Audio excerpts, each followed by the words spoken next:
must be the place. Professor Oubier's house. Looks pretty creepy. I'd been away from Paris and hadn't seen Nico for nearly 6 months. I wanted to celebrate our reunion, but she had other plans. An appointment with an archaeologist. Something to do with a Mayan stone she came across while researching a story. The guy who answered the door didn't look much like an archaeologist to me. I had a bad feeling about this.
I glanced over the books, vaguely hoping to find a copy of How to Deal with Poisonous Spiders While Tied to a Chair. No such luck.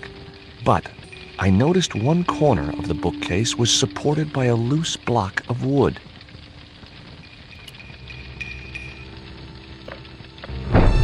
Maybe I'd been a little heavy-handed, but it was a question of survival. Of course, I was still tied to a chair in a burning house with no means of escape.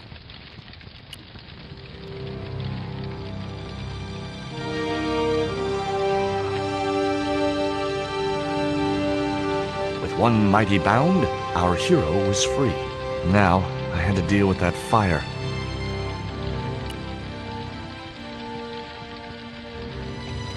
In the drawer was a small decorated pot.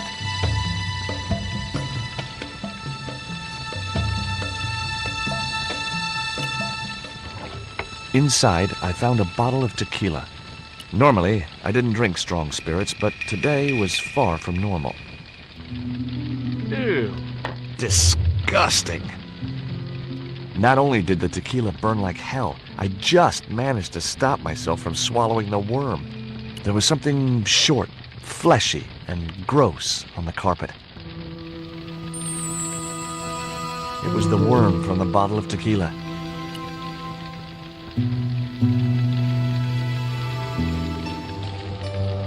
That dart was sharper than a mosquito's business end. But this didn't deter me from getting it anyway. It was a stylish little canvas number containing a lipstick, a handwritten note, and a pair of nylon panties with a large love heart emblazoned across the front. It occurred to me that Nico's tastes must have really changed while I was away. Well, they could be useful.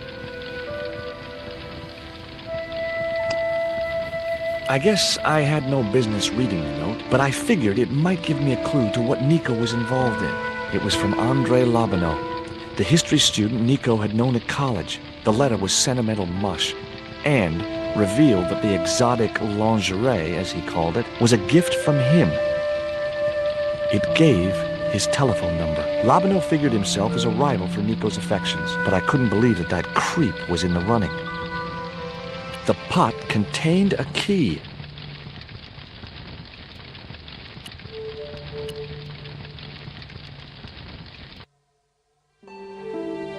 Ubier and his wife, I guess. Nice couple.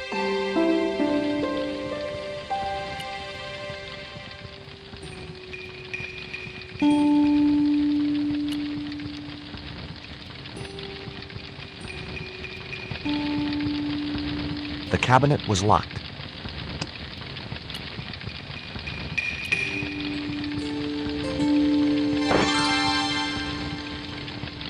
As I released the lock, something blew the doors open.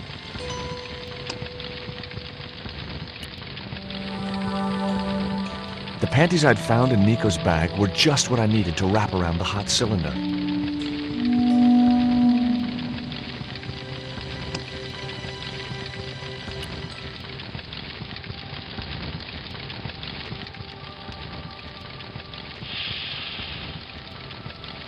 The cylinder gave out a faint hiss as the valve opened. What? Now I had one primed up and ready to use extinguisher.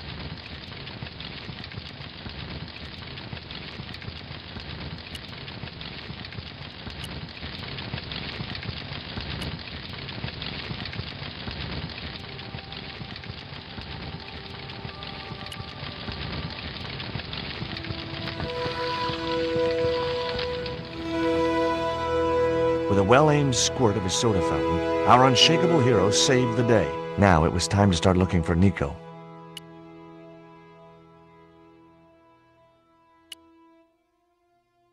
I wasn't going to burn myself on that red-hot doorknob, and it wasn't the time for subtlety.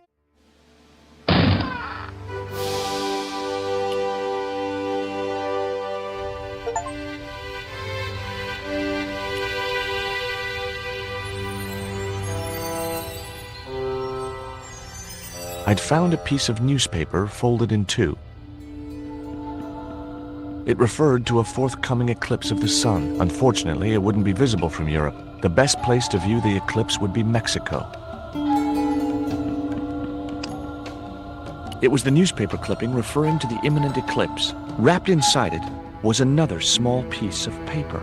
It was a bank statement for Ubier's account from an automatic telling machine. The last 5 withdrawals were for large amounts, and all made in Marseille.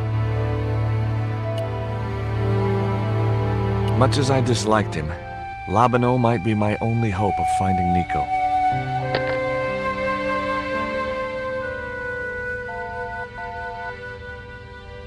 Hi, Andre? Who is this? It's George Stobbart, Nico's boyfriend. Don't you mean ex-boyfriend? Look, I didn't call you just to pick a fight. I need to talk to you about Nico. Can't you accept she's just not interested in you?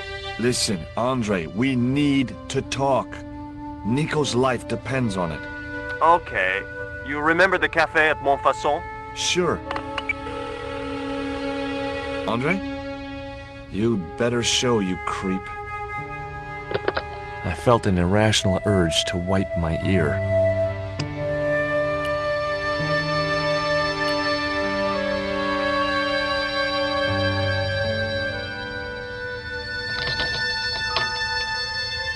I unlocked the door. I wasn't looking forward to meeting Labano again, but he was my only link with Nico.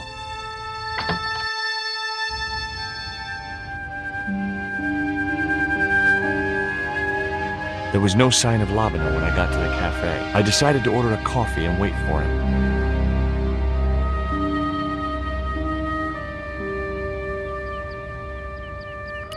Oh, garçon.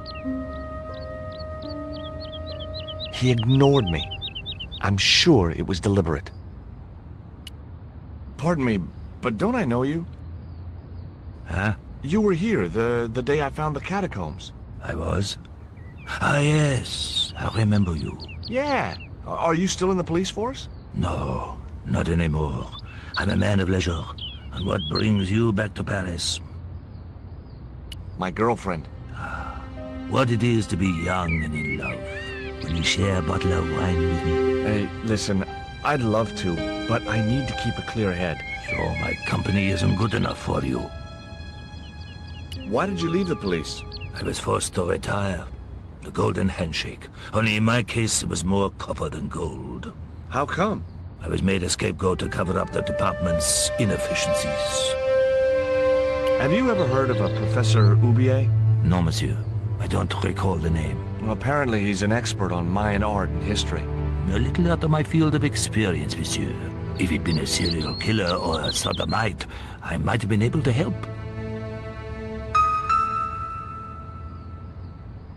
It was a small silver flask from which the man was topping up his glass. What's that you're drinking? It's wine. What do you make of this dart? I remember a case where the victim was killed with just such a device. The poison acted in seconds, causing his body to swell up like an inflatable life raft. What do you make of this news cutting? Orphanage supplied fast food chain? No, it's the article above that. Oh! Total eclipse of the sun. Well, that's very dull in comparison. I don't know anything about eclipses. Tell me what you make of this note. From my years of experience, I gained a pretty good insight into handwriting. I'd say that note was written by a compulsive, obsessive type with an Oedipus complex. Hey, you got just about everything apart from the ponytail.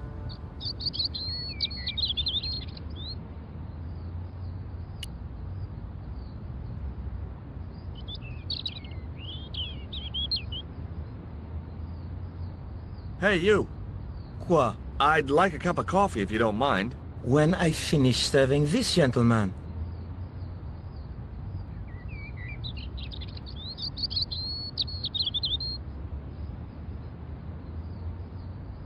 It was too hot to sit inside the cafe. Besides, I might miss Labino.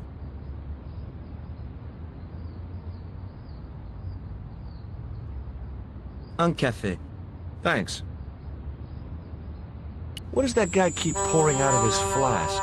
Absinthe. Absinthe? I thought that was highly dangerous and outlawed in France. It is. Don't look at me, I didn't sell it to him. Do you know a guy called André Labino? Oui, I know him. What of it? Well, I'm supposed to meet him here. Did I miss him? No, I have not seen him today. Have you heard of Professor Oubier? Oui. He married that actress, the little dachshund. They used to come here. The nutty professor and the movie star. If Oubier's wife was a movie star, how come I never heard of her? She was big in France. The world doesn't stop at Hollywood. Her stage name was Carol Climax. She died in suspicious circumstances. How did Oubier's wife die? I heard he shot her. And got away with it? He had a good lawyer and a watertight alibi. Why would an eminent public figure like Oubier risk everything for murder? He wouldn't be the first, would he? Besides, people like him always get off. Do you know that man over there? I should think so. He's a regular customer. Look at this. A poison dart. Ah oui, sure.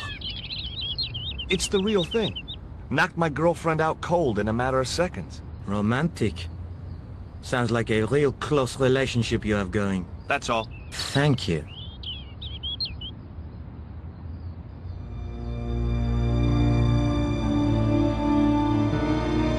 Well, well, this is a surprise, Georgie.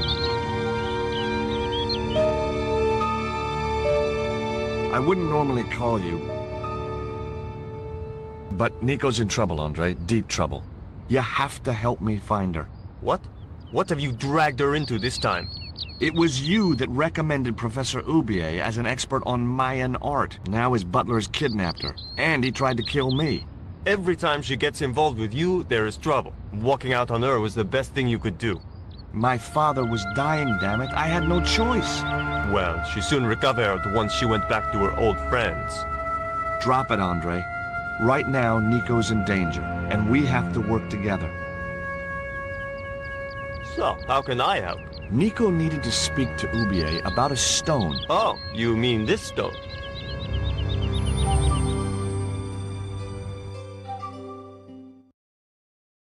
So that's what all the trouble's about. Precisely. Nico told me to guard it with my life. Oh, it's worth more than that, surely. Oh, very funny. What's funny is that your life really is on the line. What are you talking about? The stone is a Mayan artifact, dummy, and the guy who kidnapped Nico was from Central America. It was the stone they were after. Oh my god, you mean I could be in danger too? What do you suppose the carving on the stone means? I don't know. I haven't shown it to anyone. Why don't you just give it to me? I don't want your death on my conscience, George. Where did Nico get the stone? I'm not sure I should tell you. Oh, you should. It was something to do with smuggling. Why didn't Nico take the stone to Ubier? I don't know.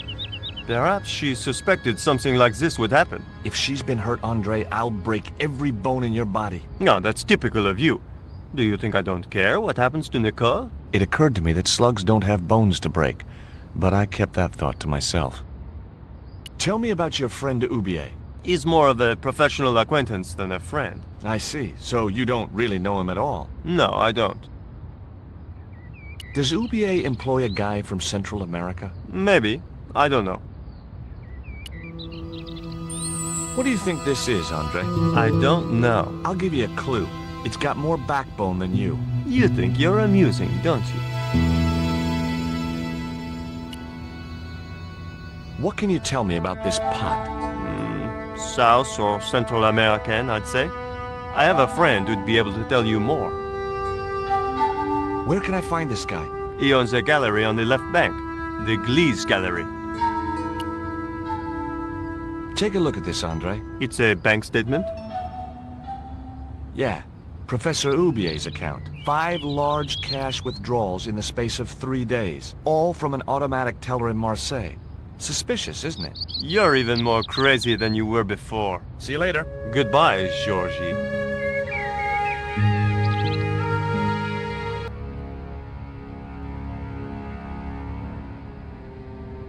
I've had enough of your games, Collard. Tell me what you've done with my stone.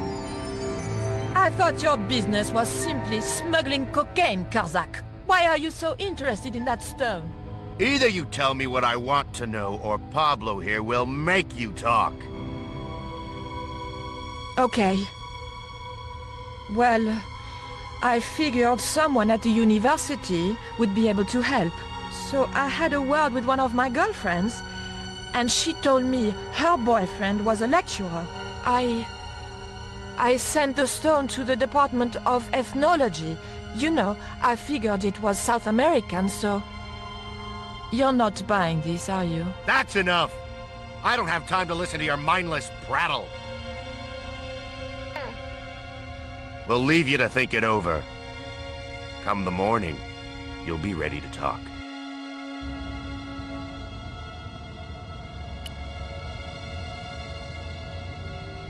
Do you miss being a gendarme? Yes, of course I do.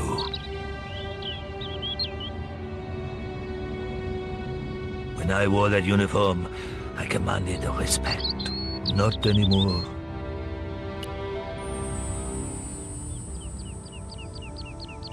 I grabbed the flask and was struck by a powerful smell of absinthe, a highly potent and illegal alcoholic drink.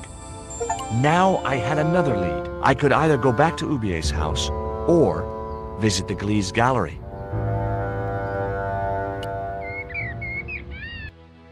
The Glees Gallery had style and class, but very few customers.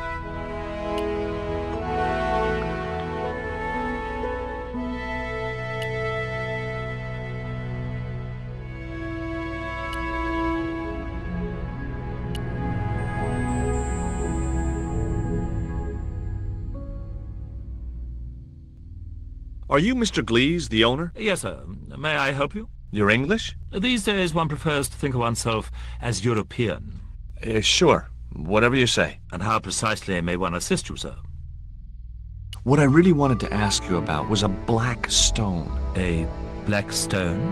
Yeah, it's a Mayan artifact, about as big as my hand. No, sir. One doesn't get much call for black stones. If it's Mayan artifacts you're interested in, I have some rather exquisite pots. Yeah, I noticed. I've already got one of those. Who's that guy over there? That's Mr. Lane, sir. The critic. I'm hoping he'll give the gallery a favorable write-up. One has to be so patient with these critics. Lure them in with the correct bait, watch for a bite, then play them like a fish. Well, he's certainly drinking like one. Have you heard of Professor Oubier? Of course. His name is synonymous with Mayan art. A number of these artifacts were supplied by Oubier himself. Do you believe the story that Oubier murdered his wife? If it was true, who can blame him? She was an opportunist tramp. Well, that's what I heard. Have you seen any of Oubier's wife's films? Only one.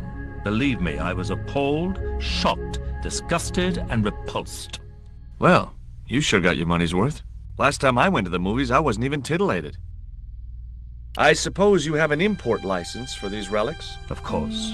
But that's not my problem, sir. The professor arranges all the shipping. We simply collect the items from the docks. Could you tell me which docks Professor Oubier uses to import the artifacts? Good God, no. I can't possibly reveal my commercial secrets. Do you get many Central American Indians in here? No, sir. This is Paris. Central America is several thousand kilometers southwest of here. Straight across the Atlantic Ocean and turn left. You can't miss it. Well, as it happens, I saw some Central American Indians this very morning. Tourists, sir. Paris is full of them at this time of year. I found this news story referring to a total eclipse of the sun. Really, sir? Well, fascinating. I'd like your opinion on this pot. Interesting. Would sir be interested in selling the article? That depends. How much would you give me for it? 300? Possible 325? I'll think about it.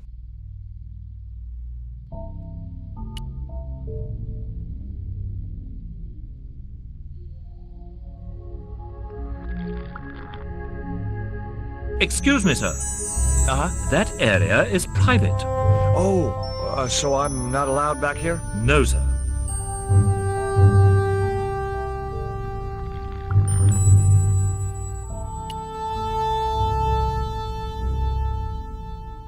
The way that guy was gripping the glass, I'd need a wrench to get away from him.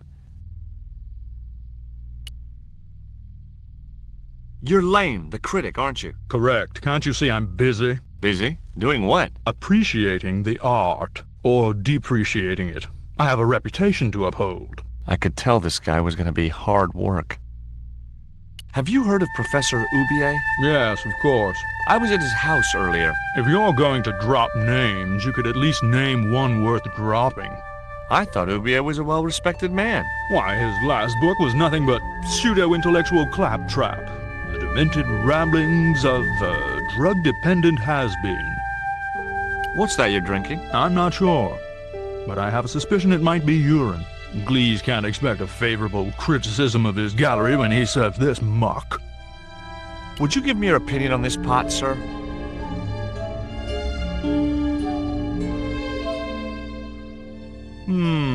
Yes. Very rapouche. Rapouche? Hideous. What the hell do you think you're doing? You smashed my pot. Certainly, it was not only worthless, it was ugly and offensive. To you, maybe. Believe me, I was doing you a favor. I wasn't going to waste any more breath talking to that pompous blimp. Maybe I could turn the situation to my advantage, and at the same time, get my revenge.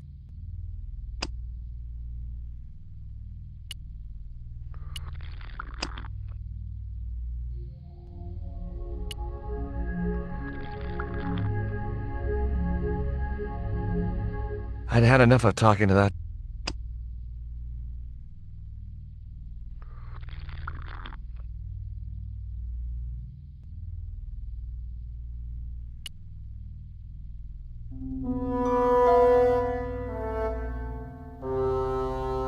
I splashed a little absinthe into the glass and hoped he wouldn't notice the change of color.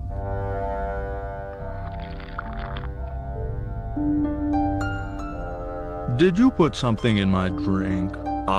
Yeah, I did. Well, what do you think?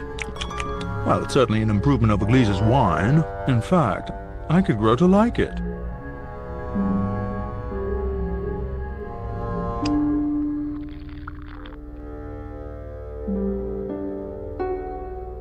Allow me.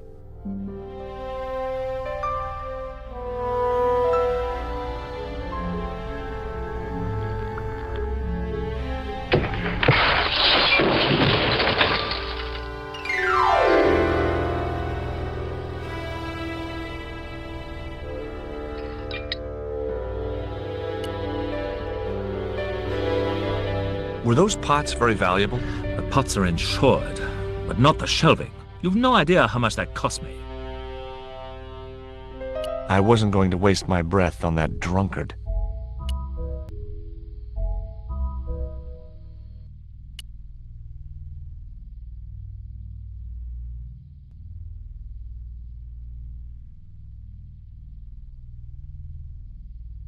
There was nothing in the case but styrofoam packing, but pasted on the side was the remains of a label.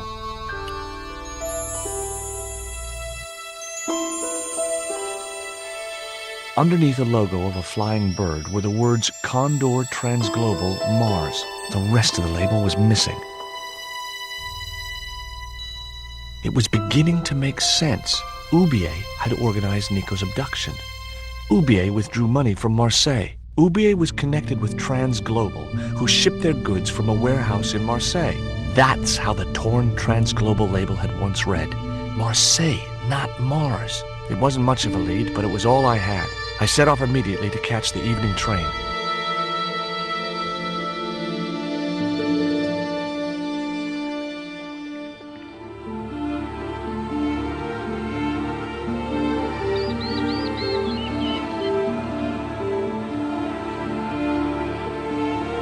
It was almost dawn when I arrived in Marseille. I traced Condor Transglobal to a desolate dockside.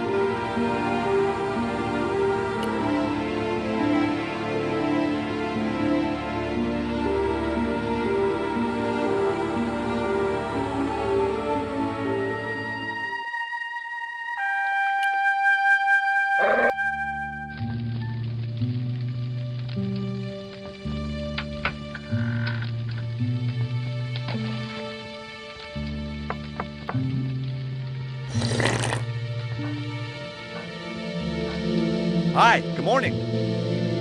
Do you know what time it is? No, I don't wear a watch. As my dad used to say, I'm not into time, man. Well, you're too early. What time is it anyhow? The big hand's on the floor. Why aren't you in bed? I can explain everything. Never mind, I ain't that interested. What time do you open the gates? 7. Do you mind if I hang out here till the docks open? Please yourself, but you'll have a long wait. It's Sunday, and tomorrow is the start of the national holiday. Everything is closed for a month. Well, wouldn't you just know it? Does that dog belong to you? Nah, he comes with the job. I just feed him every now and then. More then than now, I'd say. What's the dog's name? 20. It's unusual for a dog. It's his registration number. Security dog number 20. That animal doesn't seem too hot for a guard dog. No? You haven't seen him in action. Doesn't look like he has the energy to wag his tail. Just like my wife. She's like a slug in a coma until she's annoyed. Then, she's like a tiger with a rat up its ass. Sweet. Ever heard of Condor Transglobal? Sure. They have a warehouse here. Well, could I take a look? Not until after the holidays. Come back in a month. I have to make a delivery to Condor Transglobal. Where's your rig? About half a mile down the road. And you walked here? Jeez, are you some kind of nut? Nah, it was easy. I just put one foot in front of the other. Are you gonna let me make my delivery? Not without the paperwork. You get the papers, you make your delivery, and I get a fat backhander. I was getting nowhere with the story about being a trucker. Do you know what kind of business Condor's involved in? I'm paid to guard the gate. Their business is none of mine. I'm looking for a young woman. At the docks? What kind of woman do you have in mind? You don't understand. It's my girlfriend I'm trying to find. Well, I ain't seen her, and you should tell her the docks ain't no place for a young lady.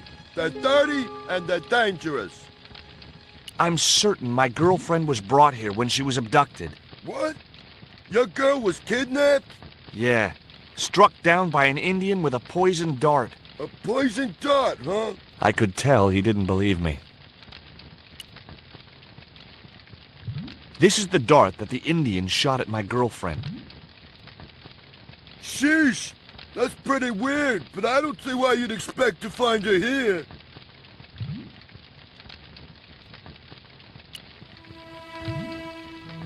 I have these very exotic panties. Take them away, you pervert! Have you ever heard of Professor Oubier? Me? None of my friends are professors or anything like that. What's cooking? Beans. You know a man can live on nothing but beans. Not this one. Don't you ever get tired of eating beans? Sure I do. What do you take me for? And what's the alternative? Peas. I can't eat them too often, though. They play hell with my digestion. Have you ever considered changing your diet? What's wrong with beans and beer? You need me to tell you? You're pumping out enough methane here to fill a dirigible. Take a look at this letter. That's sick. Did you write it? Oh, no. No, it's a letter from my girlfriend's admirer. If I was you, I'd smack him in the mouth. Well, that's not my style, but thanks for the advice. I gotta go now, but I'll be back. Can't wait.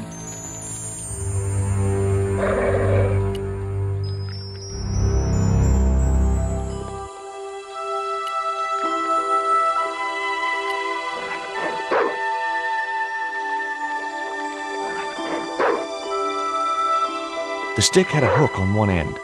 I figured it was a boat hook for hooking boats.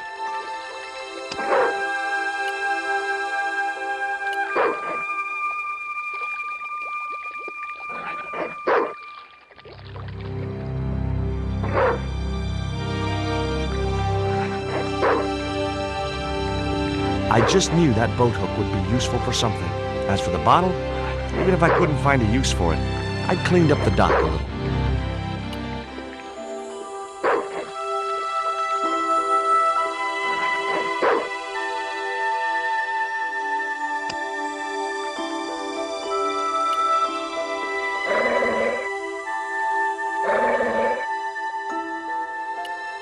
Ouch! That's hot.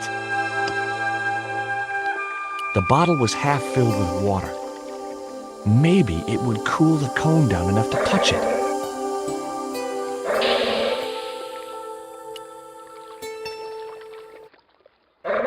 Now I could see into the pipe which formed the chimney.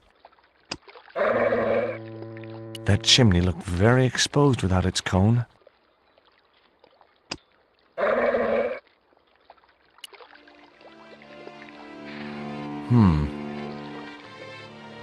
The bottle had blocked the chimney, and the hut was filling up with smoke.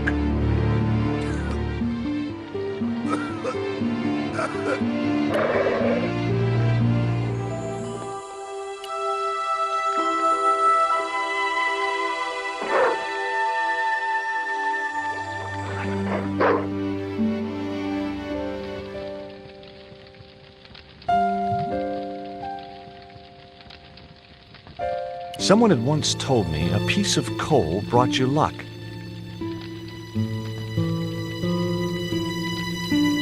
Who was I to argue with irrational superstition?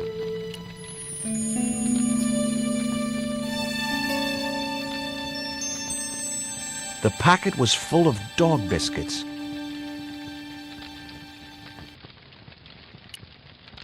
I wouldn't have considered wearing it if it had been the last coat on Earth.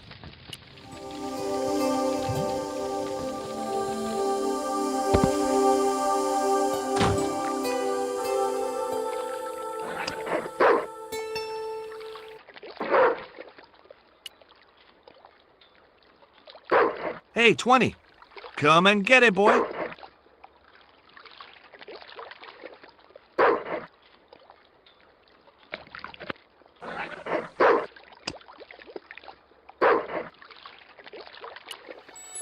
Hey, 20.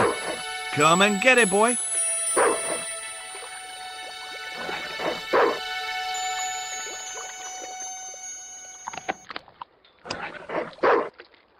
I felt a slight twinge of conscience as I prepared to give the dog a dunking. It soon passed.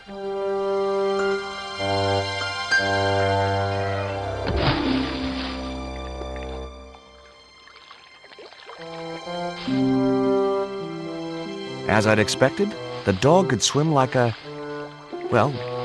dog.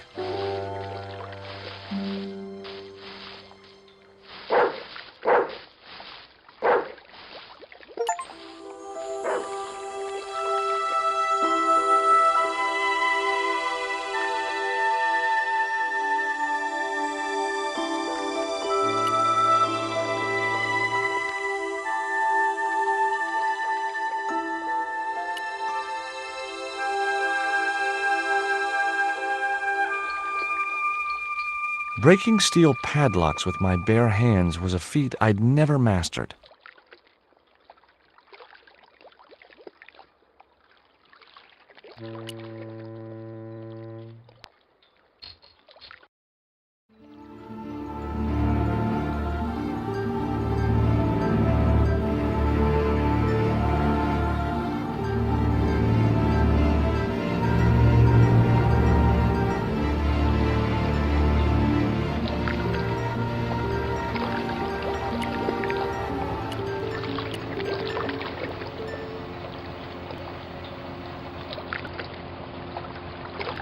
The sign looked as if it was firmly attached to the wall. Anyway, I didn't really want it as a souvenir.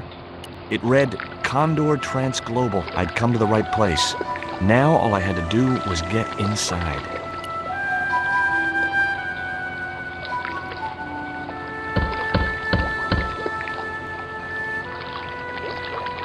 The din must have drowned out the sound of my knocking.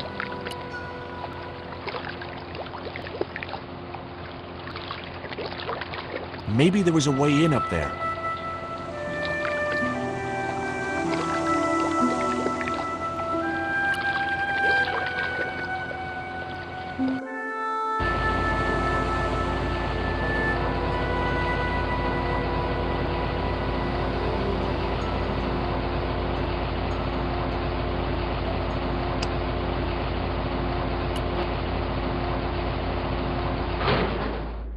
That did the trick. The fan clunked and shorted out as its blades were mashed by the boat hook. Hey, you make any more noise, I break your arms. That bully needed to be taught a lesson. Garzak's already mad because we didn't get the stone. You give me any trouble, I'll tell him it was all your fault. Karzak? That must be his boss.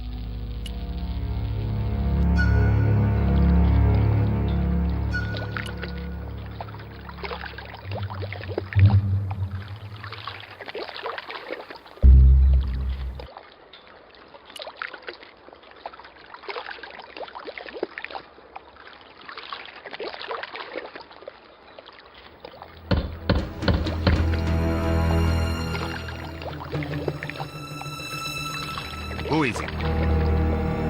My name is Stobbart. George Stobbart. What do you want? I've come for my girl. No girls here. Open up, creep. I got the feeling he wasn't too pleased to see me.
The only interesting thing I found was a small brass key.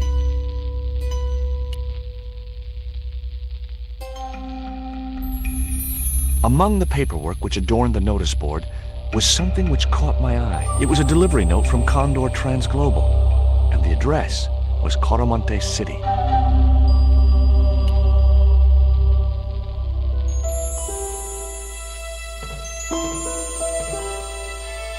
It was locked.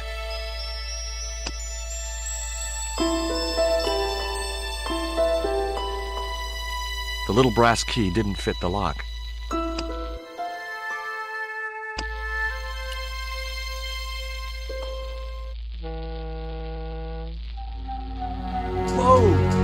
shoot! The little guy had a blowpipe. That confirmed my suspicions about what had happened to Nico.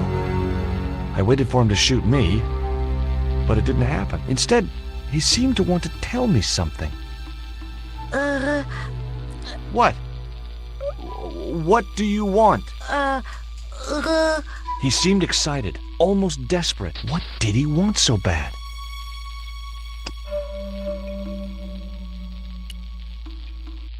Hi. I'm not going to hurt you. Guaramonte! Is that where you're from? Coramonte City? Guaramonte! Guaramonte! Okay. What does this key unlock? Huh?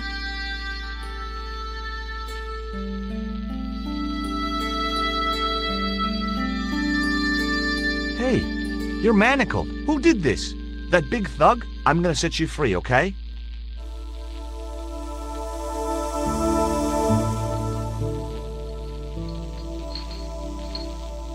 Hey, come back here!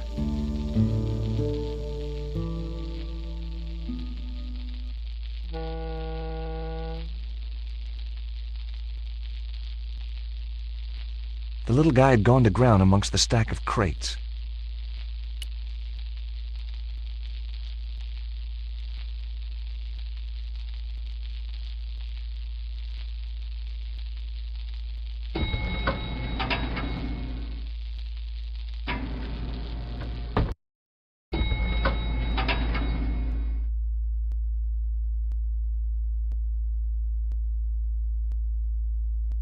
Just in time. Interrupting the beam of light kept the doors from closing and stopped anyone from using the elevator. But what now?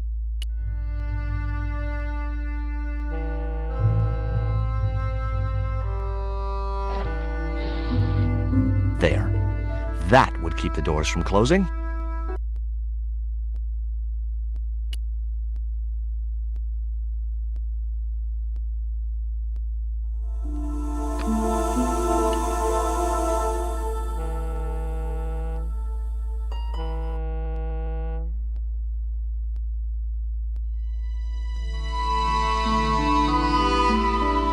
There was an arc-shaped scratch on the floor, as if a door had been opened in the nearby wall. My fingers traced the outline of a secret door in the wall. Then I found a small round stud, which was set flush to the surrounding wooden paneling. Just as I'd hoped, a secret room. Nico!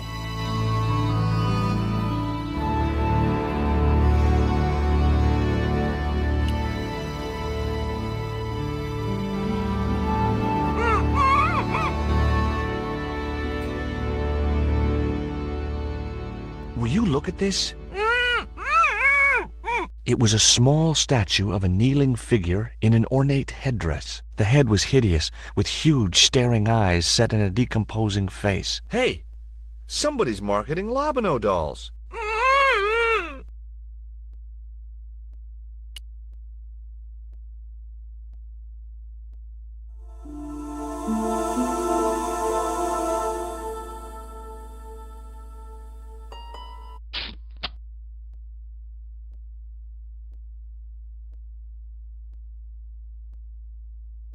There. How are you feeling? Oh, thanks, George. How on earth did you find me? I knew Ubier had been in Marseille. But never mind about me. How about you tell me exactly what's going on, starting with that Mayan stone? I picked it up from one of Karzak's men in Paris. I was expecting a consignment of narcotics. Drugs? Yes. The proof I needed to expose Karzak's smuggling operation. I'd set it up to act as his courier, and once I had the proof, I planned to go straight to Inspector Mou. But instead of the dope I'd expected, they sent me that stone instead. And to find out more, I called Professor Ubier, who invited me to his mansion. At least, I thought it was Ubier. I don't get it. If Karzak's business is drugs, why is he so desperate to get his hands on that stone? Maybe it has some significance to the local people in Central America. It could be Karzak's means of getting them to work for him. Anyway, we've got to get out of here. Nico, wait!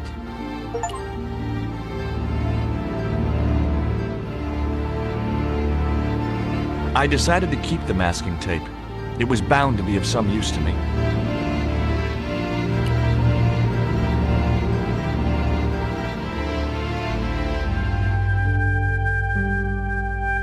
We can't use the elevator. If that thug Pablo's recovered, he'll be waiting for us. We've got to do something. Where does that door lead to? I'm not sure.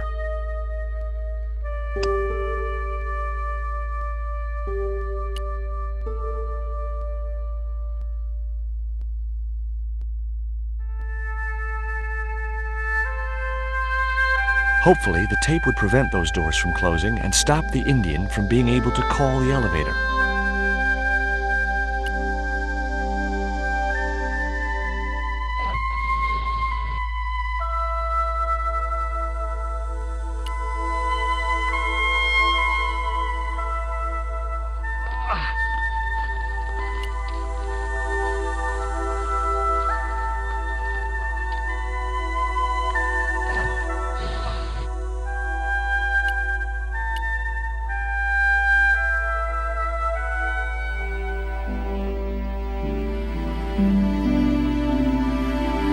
The pallet rose about 6 inches off the floor, and I said a silent prayer to whoever had discovered the power of hydraulics. What on earth are you doing?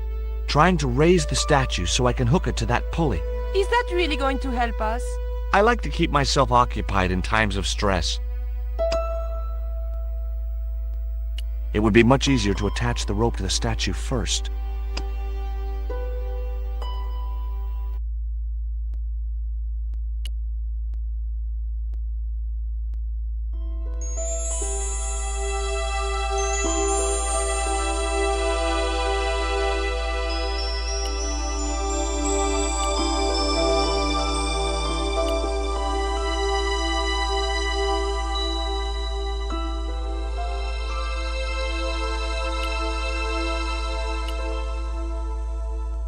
I didn't want to remove the rope from the pulley.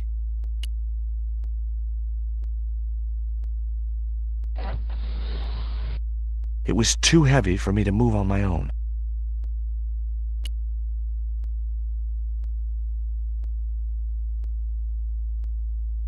Okay, tell me what you know about Condor. Condor Transglobal exports Aztec and Mayan relics from Central America to Europe. But that's just a cover for the real business. Drug smuggling. What proof do you have? Nothing yet. Do you know where Condor is based? In Central America. A place called Quaramonte. I saw that name on a docket downstairs.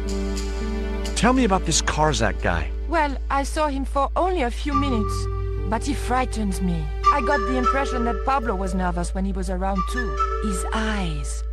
They're like a wild animal's, like a tiger. That's what scared me most about him. He looked so unpredictable and dangerous. Did you know Ubier's wife was a film star? No, I didn't know he was married. What happened to her? She died. In mysterious circumstances, apparently. How mysterious? I heard she was murdered, possibly by Ubier himself. A murderer, huh? André said he was something of a celebrity. Did I hear you refer to Inspector Moon? Yes, you remember him? Well, of course I do. But I thought he was dead. Oh no, he reappeared after the broken sword case had blown over. When he found out who was in with the Templars, he went into hiding. Moon knew more than was good for him. Does he know about our involvement with the case? If he does, he's not telling. Still, he got a sudden promotion. Did that Indian guy mistreat you? If you forget about the abduction, verbal threats, and bondage, no. Well, what about the little guy? I don't think he knows where he is or what he's doing here. The big guy, Pablo, he brought Titipoco from the jungle. Titty what? Titipoco. That's what I heard Pablo call the dwarf. Could you give me a hand to push this statue? What for? This, my dear, is our passport to freedom. If you say so, dear.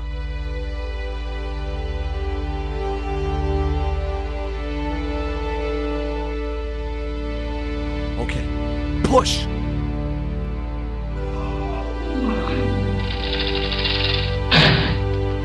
Great teamwork. Nice to be working with you again, Mr. Stobbart.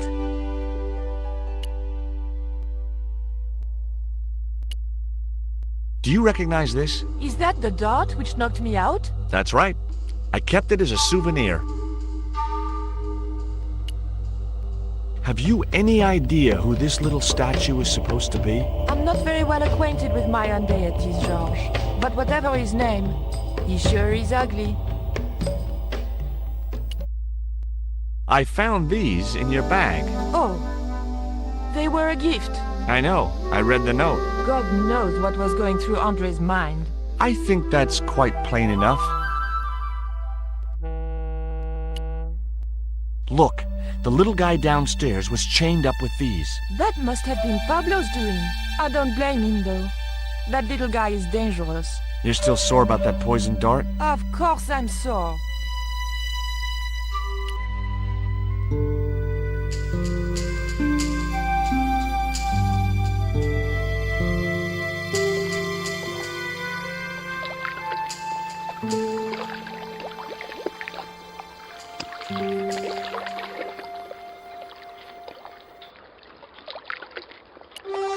Nico, I have a great idea.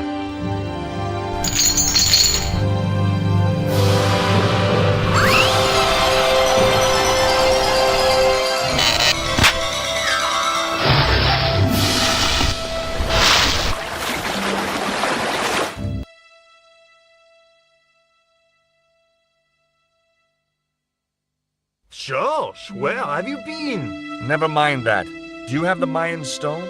Maybe I have, but, Don't argue, Andre. Give the stone to George. well, of course. If you say so, Nicole. Thank you so much, Andre. George, he told me you'd been kidnapped, my dear. I'm glad to see he was mistaken. Oh, but it was true. If it hadn't been for George, I wouldn't be here now. It's not finished yet.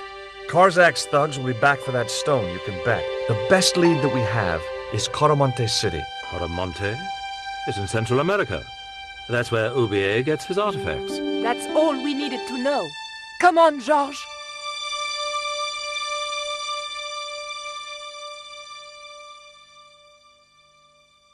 Quaramonte, the traveler's rear entrance to Central America.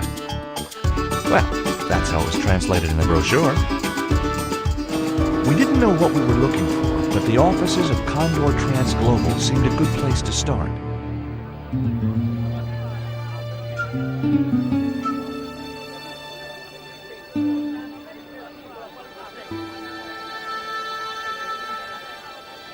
Hey, it's market day. I don't see any cabs.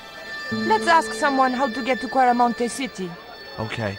Keep your eyes peeled for any sign of Condor Transglobal.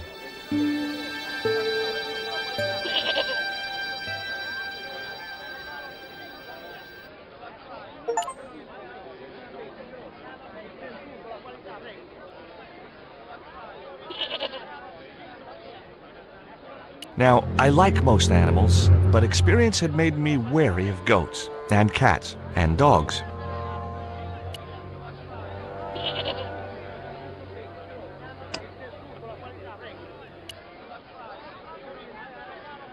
What was that? It's a lump of lucky coal. Coal?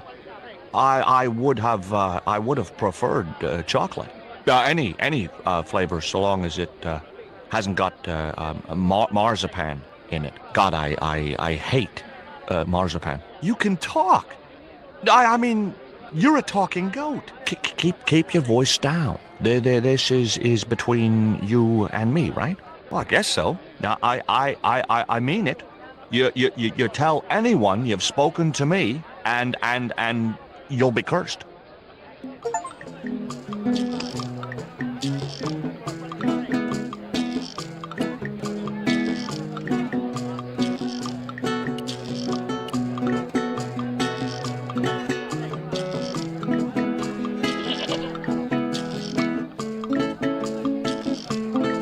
George Stobbart, well, of all the... Mrs. Henderson. Boy, this is some coincidence, huh? When you've been married to a fruitcake like Dwayne as long as I have, you stop believing in coincidence. I'd met Pearl and Dwayne on the other side of the globe in Syria. He was an army veteran who suspected he was working for the CIA, but wasn't sure. She was less obviously deranged. Is Dwayne here with you, Mrs. Henderson? Why, sure, I couldn't leave him home alone. Since Dwayne came back from the war, we couldn't bear to be apart. So, where is he now? We ain't speaking.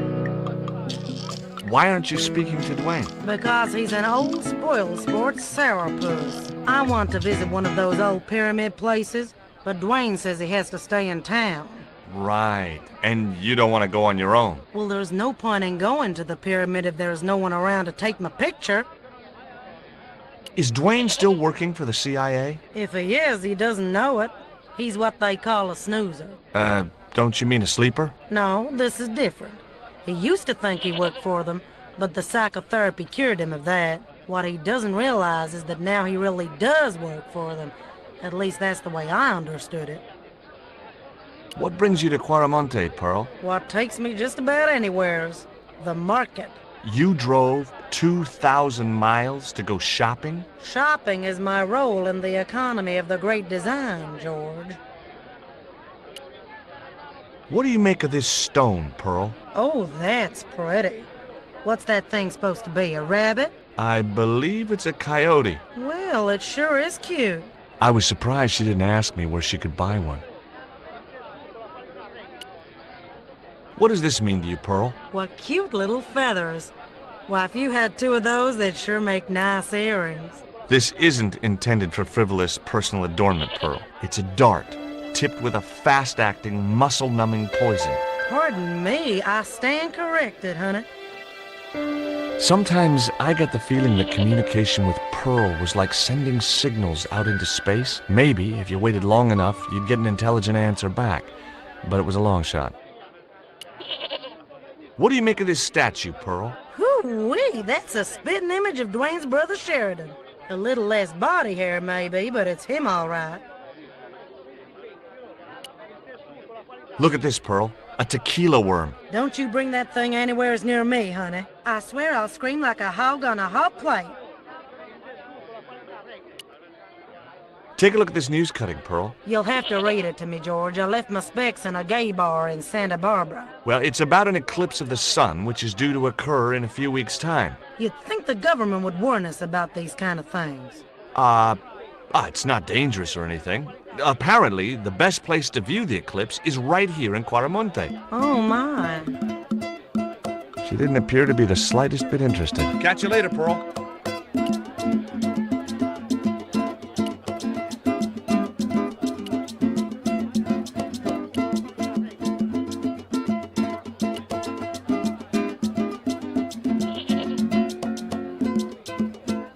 It was Pearl's husband, Dwayne. Hey, Mr. Henderson.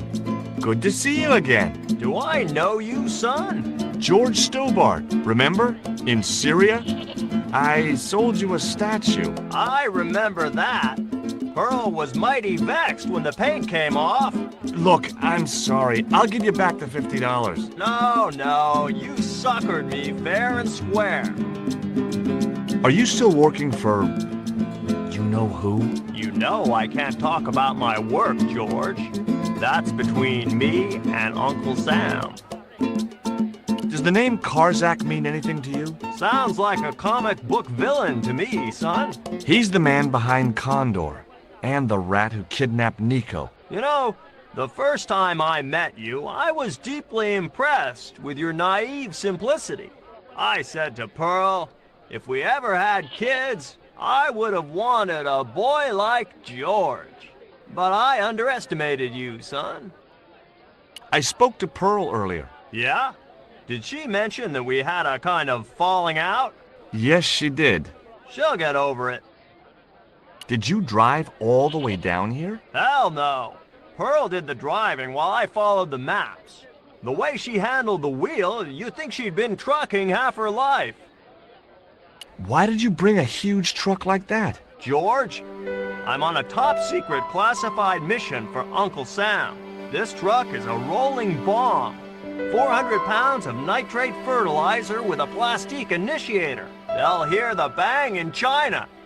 Gee, I'm really looking forward to this. Would you like a biscuit, Dwayne? Oh no, those gourmet dog snacks bring me out in a rash. You've tried them? They were on special offer. Pearl bought a whole crate. When I asked her if she was thinking of keeping a dog too, she just laughed. Would you like to borrow my lucky piece of coal, Dwayne? What's so lucky about it? Well, we made it to Quaramonte in one piece. When you've been here a few days, you won't look on that as luck.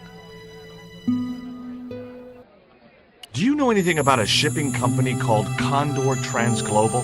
Sure I do. You have to get up pretty early to catch Dwayne with his pants down. What? You beat me to it? Condor Transglobal is all wound up. Seems like my investigations scared them off. What do you think of these panties, Dwayne? Lord, hot stuff, George. You buy those for your girl? No, a guy we knew in Paris bought them for her. Oh, you're a threesome then. Why are you looking at me like that, George? Forget it.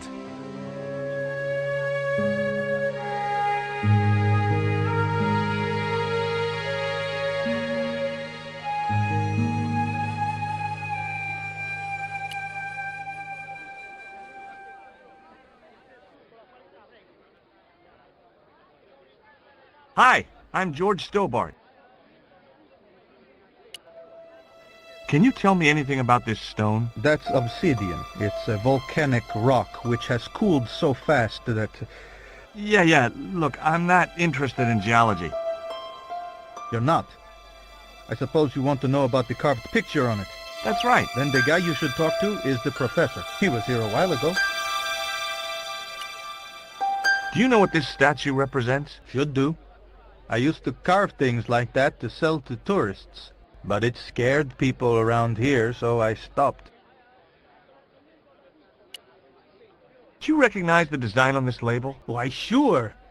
That's the Condor Transglobal Shipping Company logo.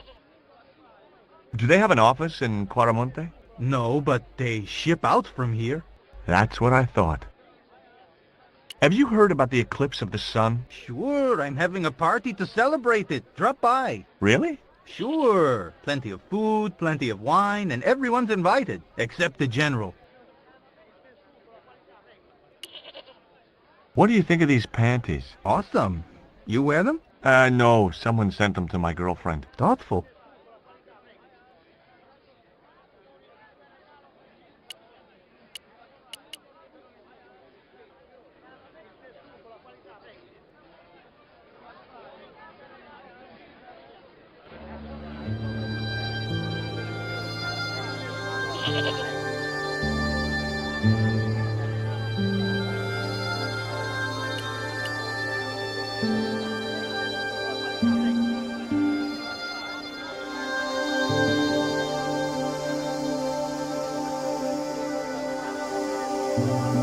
Hey, cheer up, guys. What's with the long faces? Our pipe player has been arrested and thrown in jail. Poor Miguel. He never broke the law in his life. Why was Miguel put in jail? For playing folk music. What? It's true, senor. He insisted on playing traditional Quaramonte music, even though it's illegal. Why don't you try playing a tune to cheer yourselves up? No, we should be looking for real jobs. We could earn 10 times as much down the mines. My cousin Ramirez was earning 8 pesos an hour. Before he lost his legs in the accident. Tell me about the accident at the mine. There was an explosion at Teoculcan. 30 miners were buried alive. They got some of them out, though. 2 of them, including your cousin, and they left half of him behind. Would either of you guys care for a biscuit? A dog biscuit, senor? Are you trying to insult us? No, really. They're good. We'll take your word for it. Have you any idea what this is? No, senor. Me neither. Have you seen anything like... Aye. The hungry chief! Why are you carrying that thing around with you, senor? Don't you know who it is? No. Do tell me. He's Tezcatlipoca, god of death and blood.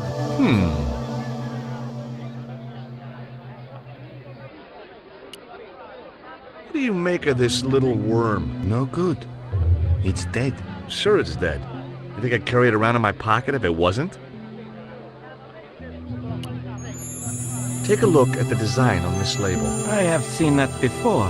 Where? There was a ship flying a flag just like that. When did you see this ship? 3 months ago. It was here, at the docks. What was the ship with the condor flag carrying? I don't know, senor. We weren't allowed near the docks. That's right. Usually we meet the ships when they tie up. We play to the tourists. Well, when the condor ship came in, we were told to go away. Do you guys know anything about a total eclipse? What is it? It's like when the sun is hidden by the moon. It's crazy. My cousin Alfredo swears he saw it happen once. But that was after he stupidly consumed a cocktail of peyote and antibiotics. Hey, Nico!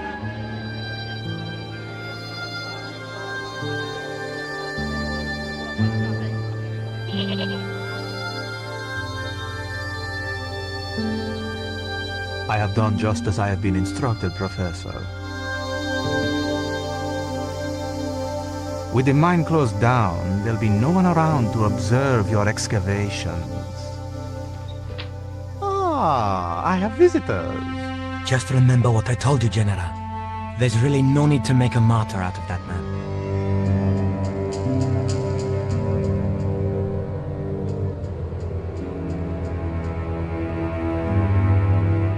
I'm sorry to keep you waiting, Senor. Welcome to Quarmonte. Thanks. My name's George Stobbart from California. But what is this? An angel come down to earth. Nico Collard. Enchanté, mon général. Pardon me, Senorita, but I couldn't help myself. Look, we'd like to ask you a few questions. You've come to the right place, Senor. Tourist information. General Graciento, at your service.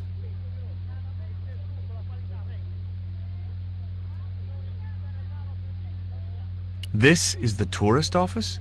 It says police on the sign outside. It is both, Senor. I am a man of many parts. I can see that, General. Have you heard of a guy called Karzak? No, I never heard of him. I hear there was an accident at the mine a few months ago. That's correct. A lot of men killed, weren't there? A few. 30? Barely 1% of the working population. Is it true there's a restriction on music in Quarmonte?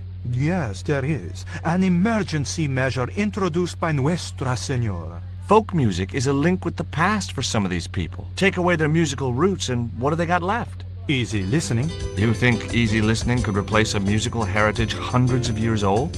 Why not? It happened in your country. Are there any ruins around the city? Of course, Signor. Quarmonte has everything. I have a friend who wants to visit an historical site. Ronaldo will only be too pleased to conduct a guided tour, when he's dealt with today's paperwork, of course. Who was the guy you were talking to when we arrived? Professor Ubier, a visitor, Signor, like yourselves. Did you say Ubier? Si, Signor. Professor Ubier, a French archaeologist. What's Ubier doing in Quarmonte? Researching our rich and glorious past, Signor. The professor is planning an expedition to some Mayan ruins. He came to see me to get an excavation permit. Would you like a biscuit? Are you trying to bribe me? Well, every man has his price. Mine is more than a dog cookie, Senor Stobbart.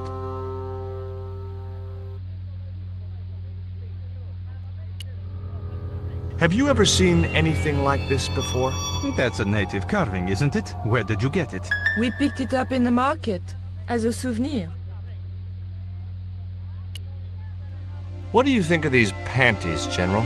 Oh boy, fabuloso! They're yours if you'll tell me all you know about Karzak.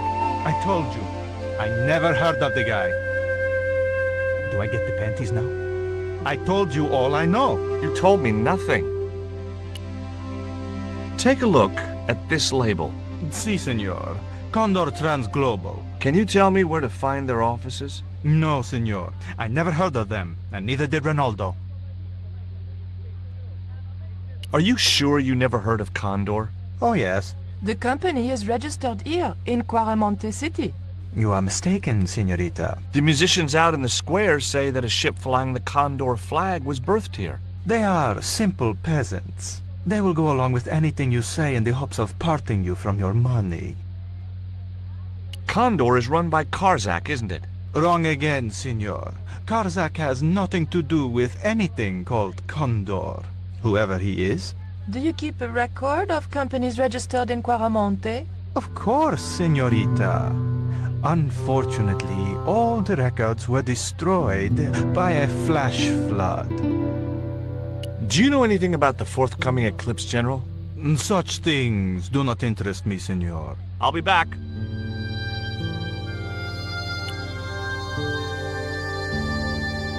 Hi, I'm George Stobbart. Hello, senor. How can I help you? Are there any ancient pyramids near Quaramonte? Si, senor. But it's not very impressive. It's in ruins. That's perfect. Would you be willing to give a guided tour of the ruins? I can't. The General would have a fit if I left all this paperwork. Would you like a gourmet dog snack biscuit? I would love one, senor. But I would have a problem with my teeth. Toothache? No, senor. If the General catches me eating on duty, he'll knock them out. Do you recognize this statue? Scantlypook? The night wind. Take it away, senor. That stone is cursed. You know anything about this eclipse? No, senor. El General keeps me in the dark about most things.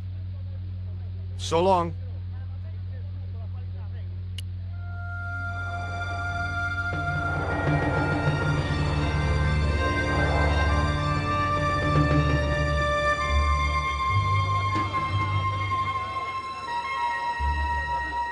Why did you show him the stone? I thought maybe he might know something about it. Well, he does now, for sure. He knows we have it. You came on a little strong with the General. I was merely flattering his ego, George. Every man has his Achilles heel. Maybe, but that guy's weakness isn't in his foot. Labano tells me he's been seeing a lot of you. We meet sometimes for lunch, a drink. After you'd gone back to the States, I was pretty lonely, you know. Lonely? You must have been desperate. Couldn't you just visit the zoo or something? That man we saw talking to the General was Oubier. Didn't you recognize him? I never met him, remember? The guy I called in Paris claimed to be Oubier, but he sounded nothing like the man in the police station. Maybe the professor really is innocent. Nah, it's too much of a coincidence that he's here in Quaramonte. Would you like a biscuit? Gourmet dog? Have you been eating those things, George? Sure, they're great. Guess what this is? Go on, guess. It's wrought iron, probably from a chimney stack on an old stove. Well, I suppose it could be. How did she know that? My grandfather used to work in a foundry. Take a look at this, Nico. That's disgusting, George. Why are you carrying it around with you? I don't know. I just can't seem to part with it. Take a look at this. An eclipse of the sun. Why the sudden interest in astronomy? I found the cutting in Oubier's house. Apparently, it's only visible from Central America. Take a look at this. Mon Dieu! Where did you get that kind of money? It's not mine. I found that statement at Oubier's house. Do you have any theories about this stone? I think that design represents a dog, a Mexican dog. So, this is the sacred Chihuahua stone? Sheesh.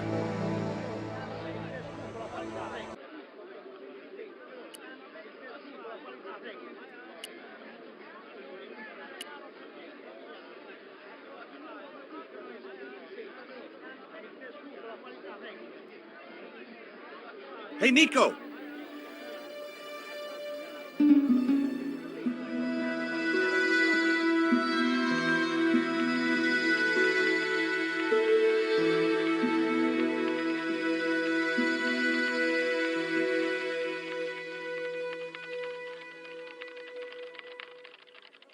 Hola, señora. Hi.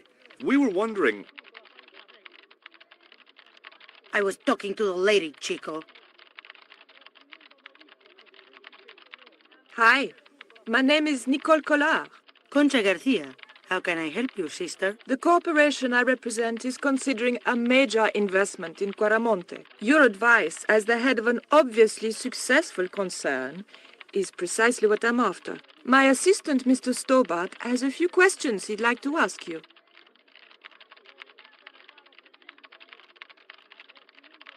Have you heard of a man named Karzak? No? Who is he? He's the reason we came to Quaramonte.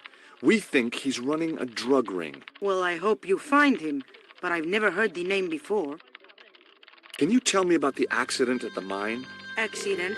It was sabotage. Somebody wanted my mine closed down for good. Do you have any evidence that the mine was sabotaged? Not yet, but I'll get to the bottom of it. There'd been trouble at that mine for several months. The workforce was getting smaller every day. Someone had started a rumor among the men that the mine was cursed. Now the entire operation has been closed down. Where's the site of the mine? Several days upriver at a remote area known as Teoculcan. Do you know Professor Ubier? Yes. I understand he is about to embark on an archaeological expedition. He hired some equipment from me earlier today. I overheard him talking to the general. I think they're working together. What? If I'd known that, I wouldn't have hired out the equipment. Now, why would the general be interested in an archaeologist? Would you like a dog biscuit? Would you like a smack in the mouth, Chico? Does this stone mean anything to you? I think it is a spirit stone carved by a Mayan priest, no? I don't know which of their many gods it represents. Can you tell me anything about this statue? It is Tezcatlipoca, the god of death and pestilence. That fetish would be considered by many to be a bad omen. Do you recognize the icon on this label? Condor Transglobal. Did the company operate here in Quaramonte? Yes, they ran an old container ship, the Mayan Princess. Do you know who owned Condor Transglobal? I've no idea. You see this? It's my lucky piece of coal. What's so lucky about it? I'm not sure yet.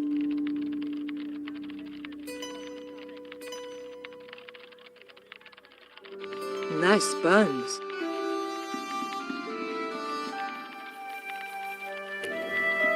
Have you heard about the forthcoming eclipse? I don't take much interest in things like that. One of the boys might know about it. Would you be interested in these panties? They look about your size. Is that your best line, Chico? I'm serious. They were an unwanted gift. Put them away before you get overexcited.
senor.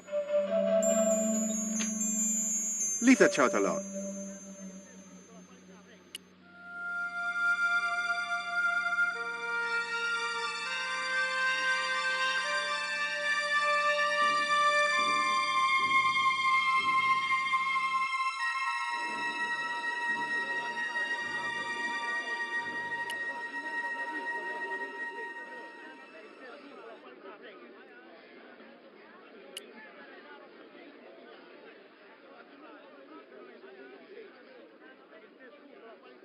Professor Ubier? Yes? Who are you? My name is Stobbart. George Stobbart. Does the name Karzak mean anything to you? Yes, I know him. In fact, if it wasn't for Karzak, I wouldn't be here. What? He's financing my expedition. Tell me about your wife, Professor. Please, I don't want to talk about her. You shot her, didn't you? No! I loved Carol. She meant the world to me. What do you know about my girlfriend's abduction? I don't know what you're talking about. She was invited to your mansion in Paris. Not by me, she wasn't. I haven't been home for nearly 7 months. Have you ever employed a Central American butler or servant? I've never employed any kind of servant, monsieur.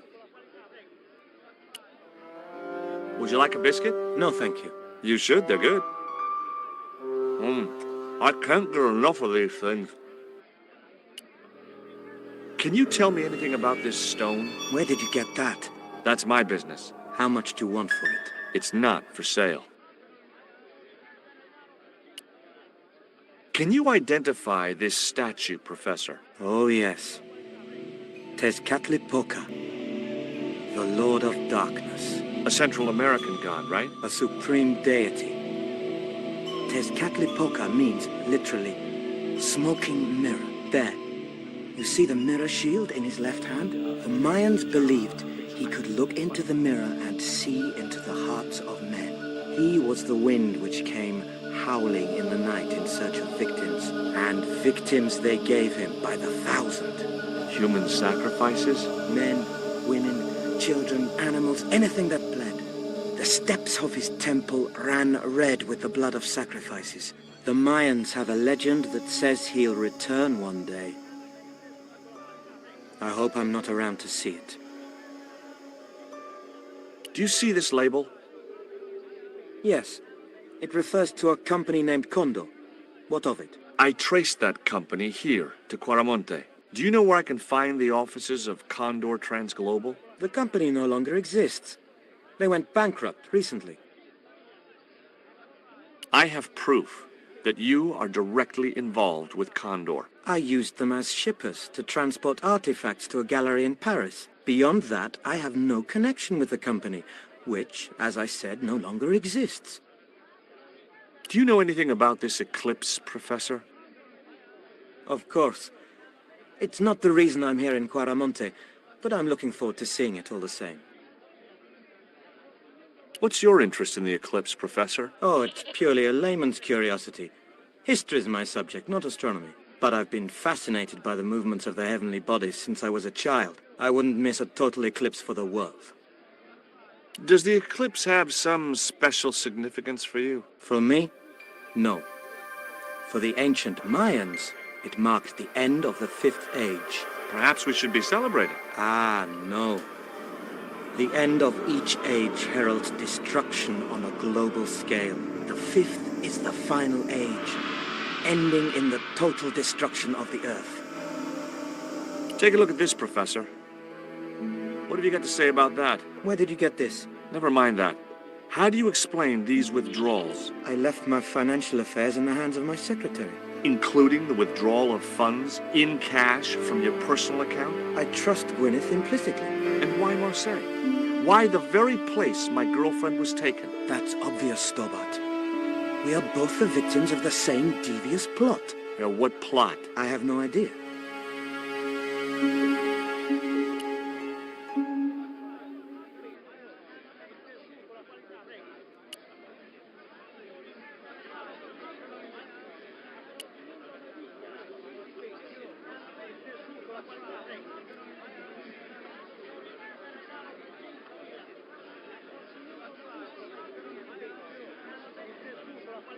Did you notice that chart on the police station wall?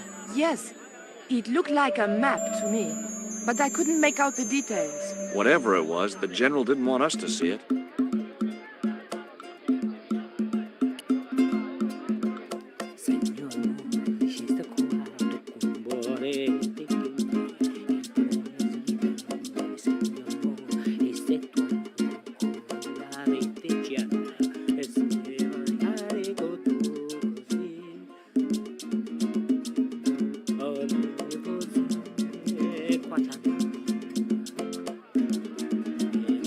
Did you find any evidence of Condor's drug smuggling operations?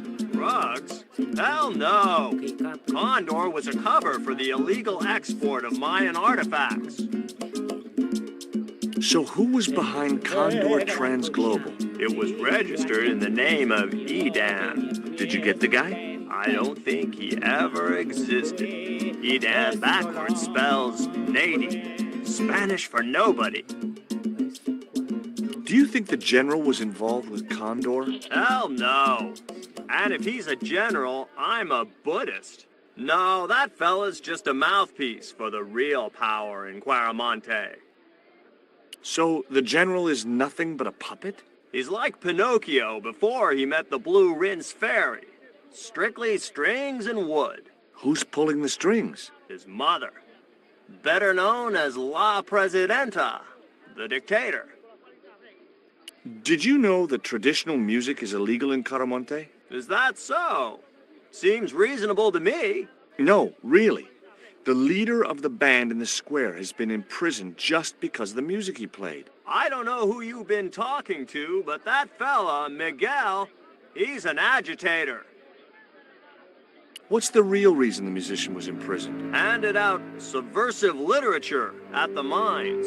That so-called general was waiting for Miguel when he got back into town. Marched him off to jail at gunpoint on a charge of inciting a riot. Is Miguel the reason you're here? Pretty smart, George. I was supposed to make contact with him. By the time I found him, though, he was in jail. I've been trying to figure out a way to get him out since then. Sounds good to me. Count me in. Good man, George. All I need is a detonator.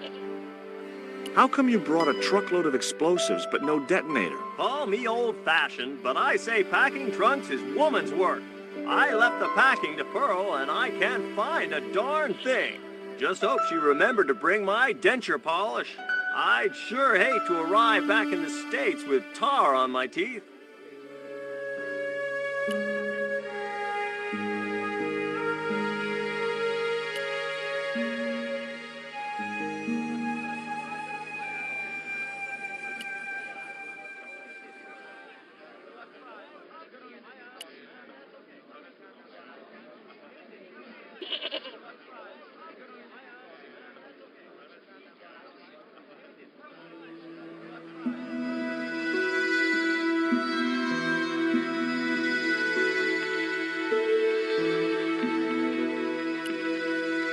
Do you have any kind of detonating device in stock? Sure. They're kept in that cupboard. I don't suppose you have one spare? I can't simply give you a device like that, no without a damn good reason. The general has a chart in his office, which he was discussing with Ubier. Perhaps that chart will tell us where they're heading. Maybe, but I can't get anywhere near it while the general and his sidekick are there.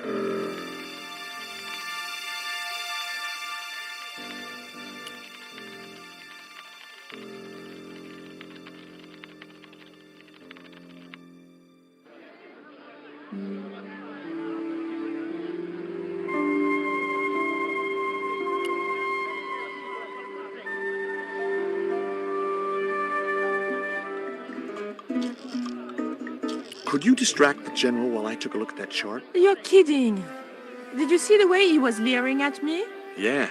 You'd make a great snake charmer. Come on. 5 minutes is all I need. Well, maybe. But it's your harebrained scheme. You do the talking.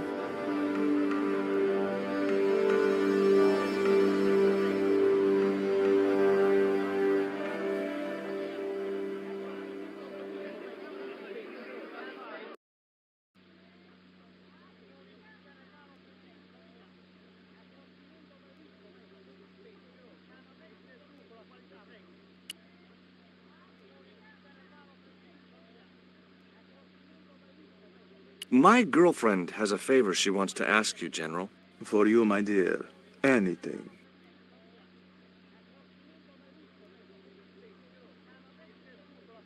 I've changed my mind. Oh, no, you haven't. She's embarrassed about asking you for an interview, General. An interview with me? Fabuloso! Well, I want to write a story about you. You hear that, Ronaldo? An exclusive glossy spread about your beloved General. Si, Signor General. Look after things here. I'm going back to my apartment and I don't want to be disturbed. I'll get you for this, George Stobbart. Don't worry. If you're gone for more than a couple of hours, I'll come and get you. A couple of hours?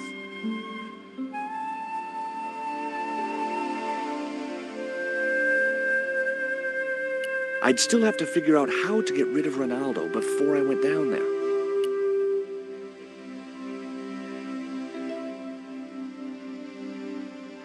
Would you take my friend to the ruins now the General's gone? I'd be honored, Signor. Thanks. I'll go get her.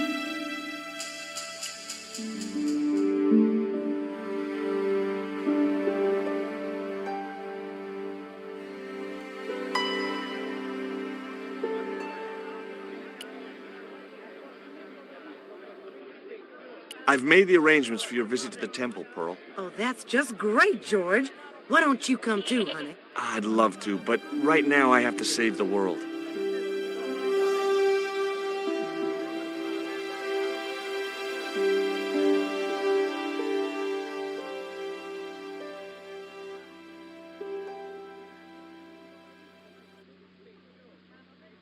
Listen, sweetie. I'm looking for an official guide to take me to the old pyramid. For a lovely lady, I would go to the ends of the earth.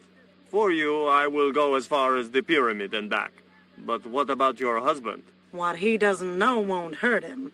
Let's go, Beanpole.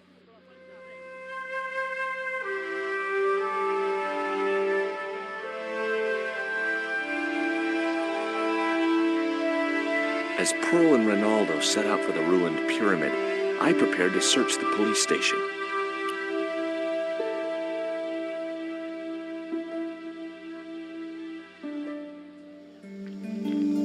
It looked like a geological survey map showing the land to the southeast of Quaramonte City. About 60 miles inland and upstream was an area marked Teoculcan.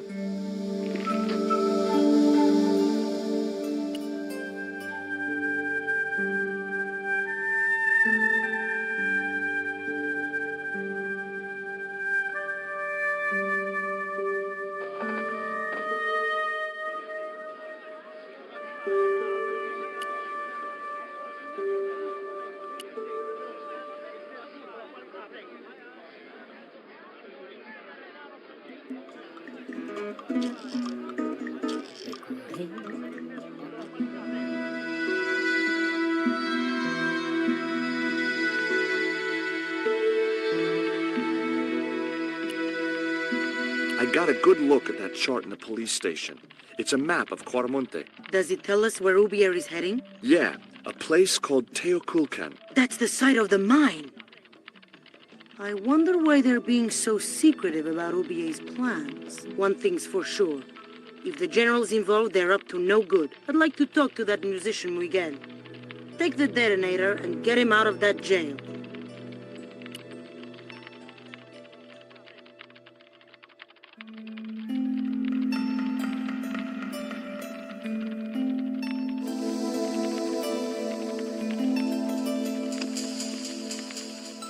It was the detonator I'd taken from the mining company's office.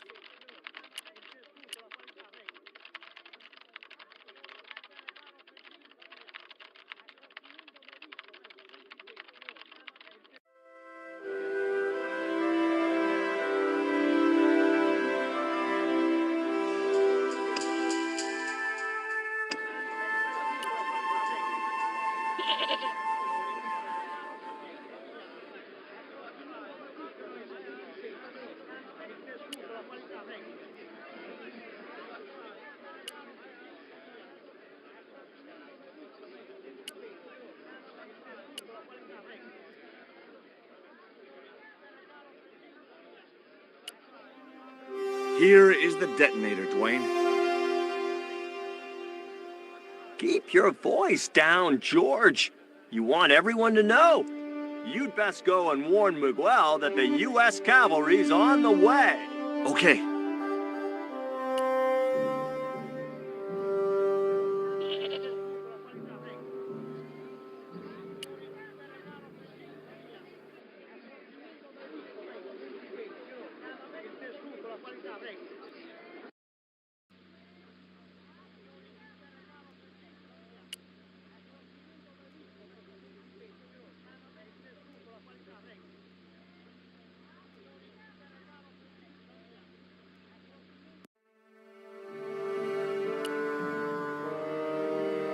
Hey, Miguel.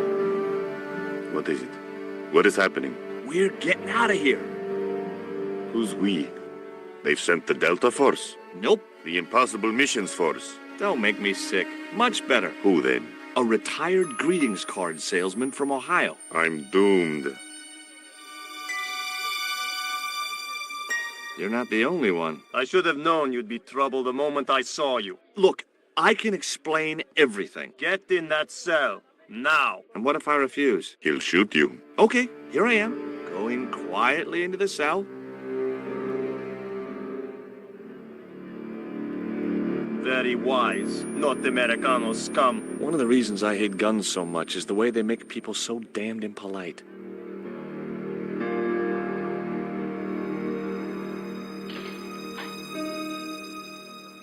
I hope you're enjoying your vacation, Senor Stobbart. Go polish your weapon, Ronaldo.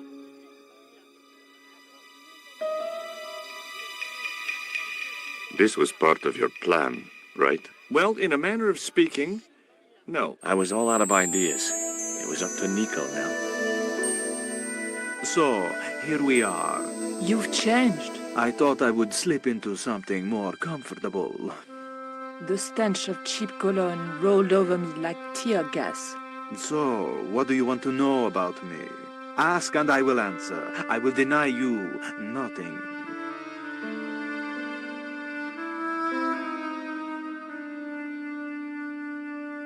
I am a very giving person. How nice for your friends. Your eyes are glittering like stars. His damn cologne was making my eyes water. I was running out of sofa.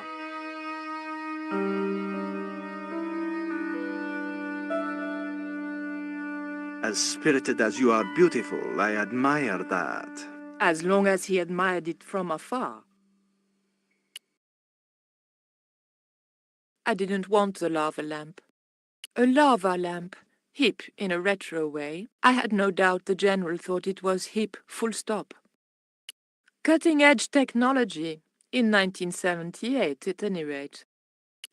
A stuffed swordfish. It was a portrait of some thug in a uniform.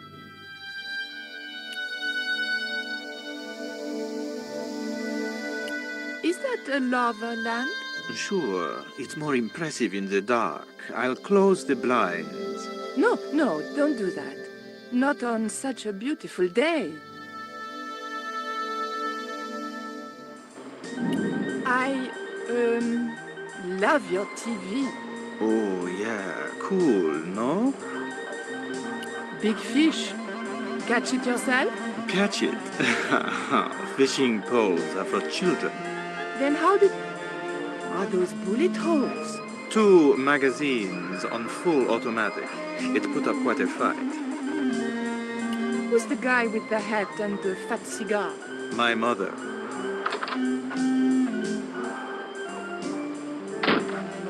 Mom, what is going on here? Nothing, Mom. I was... I'm in uniform. And when I'm in uniform, it's... Madame la Presidente, sorry, Madame la Presidenta. Now, what is going on here? Nothing, Madame la Presidenta. I was just showing my friend Nico some of the cool stuff I've got. Hi. Good afternoon, señorita. And just what are your intentions toward my son? Intentions? We were just talking. How nice. She has good bone structure, Raoul. Has she any brains? She's a reporter. Is she? And what sort of questions has she been asking? I'm a freelance photojournalist. I do lifestyle features. For what sort of magazines? It looked safest to play dumb, with good bone structure.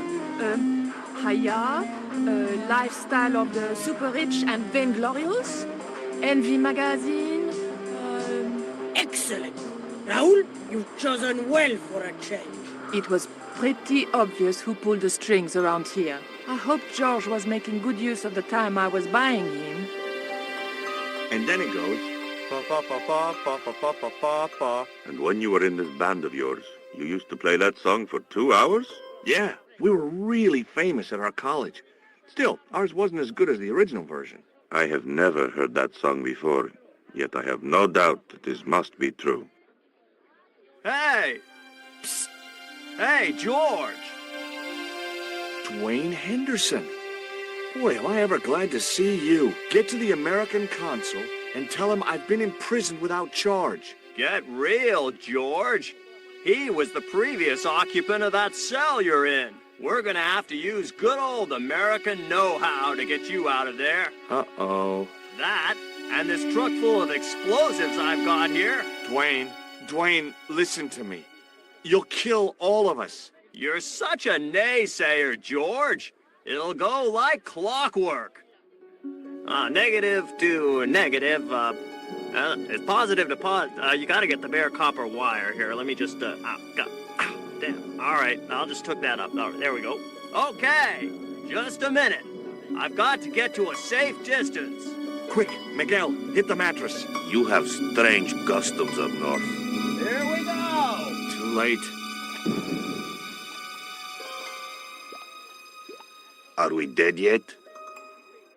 Horse shit. What happened to the explosives? There ain't no explosives.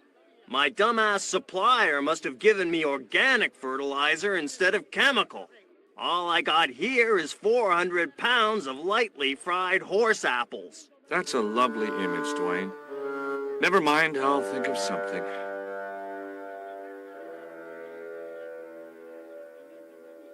I couldn't reach the noose. I can't believe that punk jailed me for no reason at all. So? It happens. But I'm a U.S. citizen. See? That's true.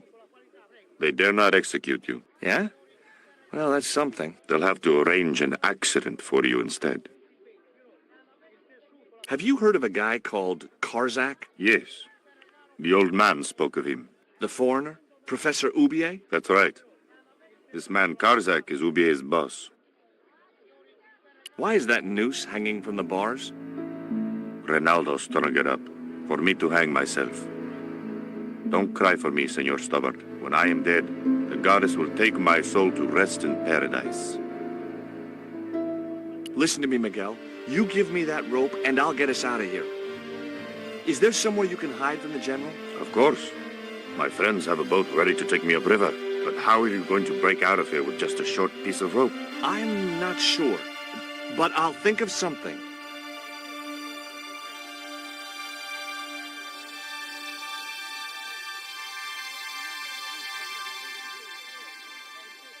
If your plan doesn't work, will you let me hang myself in peace?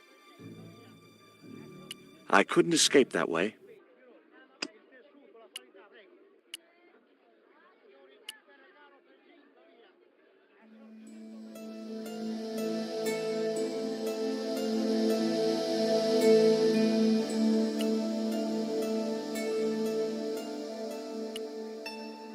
I couldn't escape that way.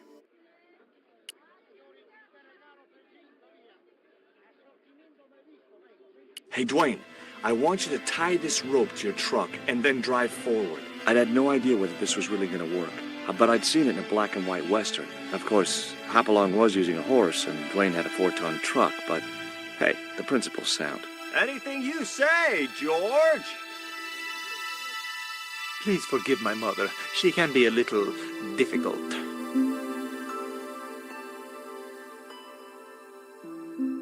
Oh, my feet, Raoul! Propose, you idiot! Don't mind her. She just wants grandchildren. Don't think I can't hear you, Raoul. I want the worthy successor, and you're not it. Propose now, or I'll do it for you. Look, Nico, we haven't known each other very long, but... What the hell was that? I didn't know what was going on, but Georges had to be involved in it somewhere.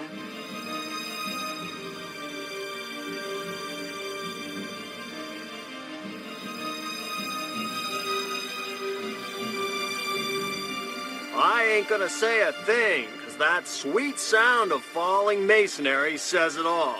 Quick, senor, the river. Huh? Wait, what about Nico? Georges, what have you done? You only had to sneak a look at the chart, and it's turned into World War III. No time to explain. Come on.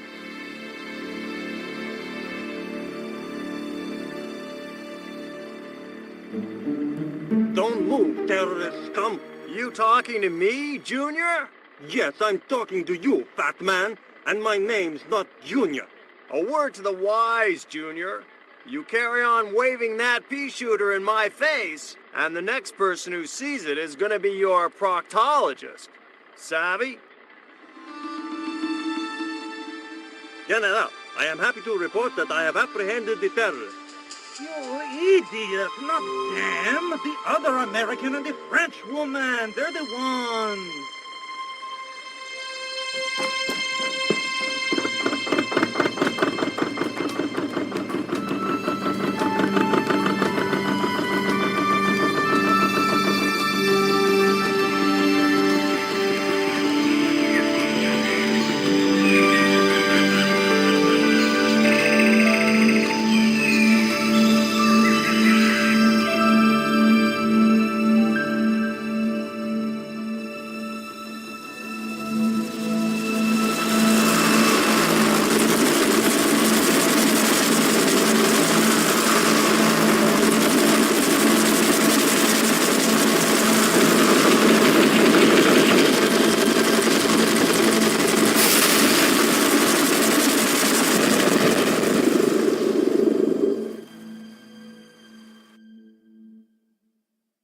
When I recovered consciousness, I was alone, washed up on the riverbank.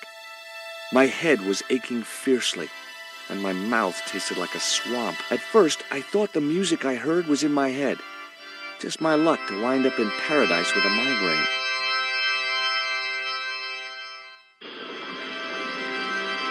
But I followed the sound and discovered a treehouse in a nearby clearing. The machine was broken.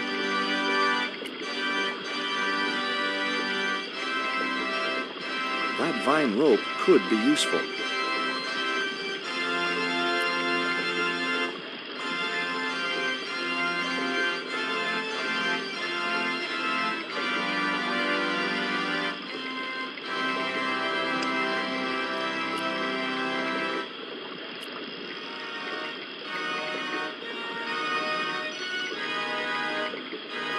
I placed the bank statement over the damp leaves.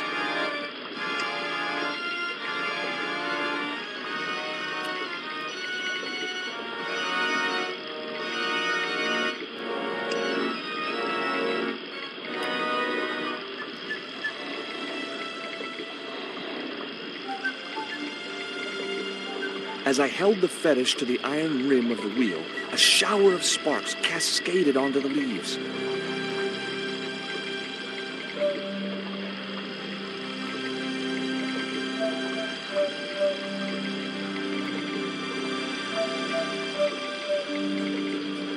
Quick, men! Put out that fire! I've got a sick woman up here. Sorry, Father, but I needed to attract your attention.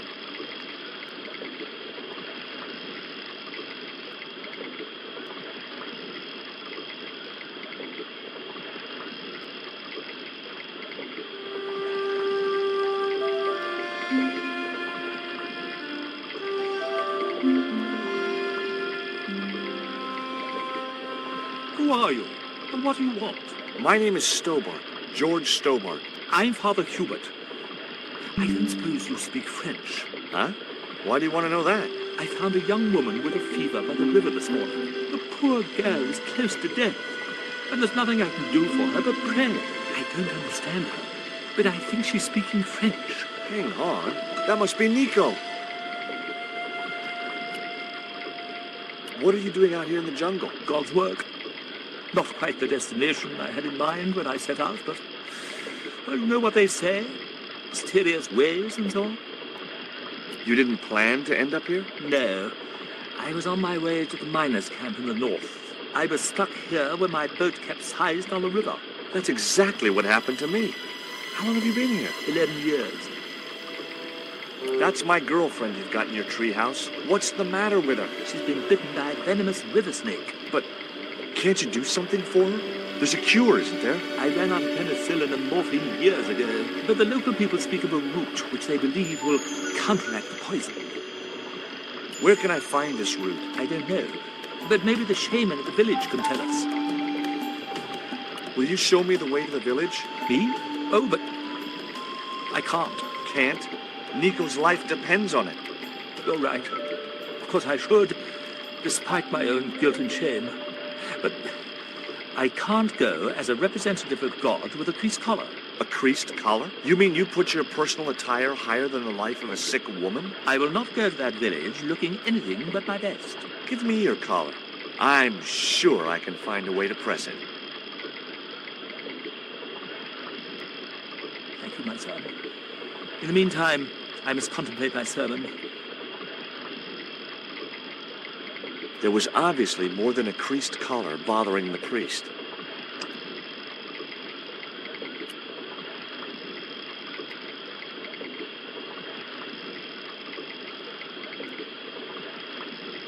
The vine provided a drive belt to connect the two stones.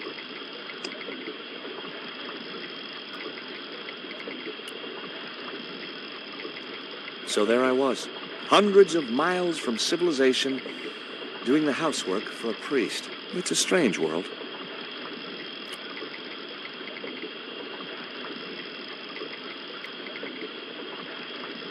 It was heavy. I guess that was intentional.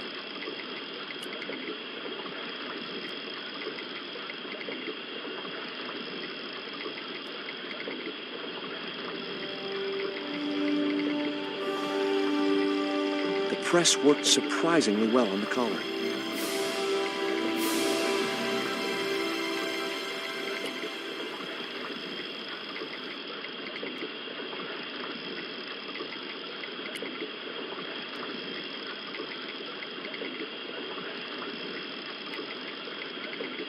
Here's your collar, Father.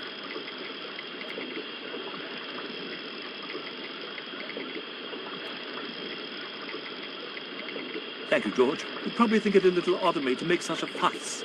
Oh, no. If I'd been living in the jungle for 11 years, I'd be completely screwy, too. Screwy? Yes, perhaps I am. Ever since my last visit to that village. Do you want to tell me what happened at the village? I forgot my vows. I let myself be overwhelmed by the beauty of this unspoiled paradise, and in a moment of weakness, animal passion reared its rampant head. You know, you should be writing romantic novels. Did you experience some kind of a physical liaison at the village? Yes, I'm ashamed to admit it, but I found myself doing the monkey dance. I've never heard it called that before, and I didn't want to pry any deeper into Hubert's murky past. Now you've got your collar back, will you take me to the village? I've still not finished my sermon. Look, Father, I still don't know why you're so reluctant to visit that village, and it's none of my business. Whatever the reason, it can't be more important than saving Nico's life. You're right. I must be crazy. We must make haste if we're to reach the village before nightfall. By the time we reached the village, it was sunset.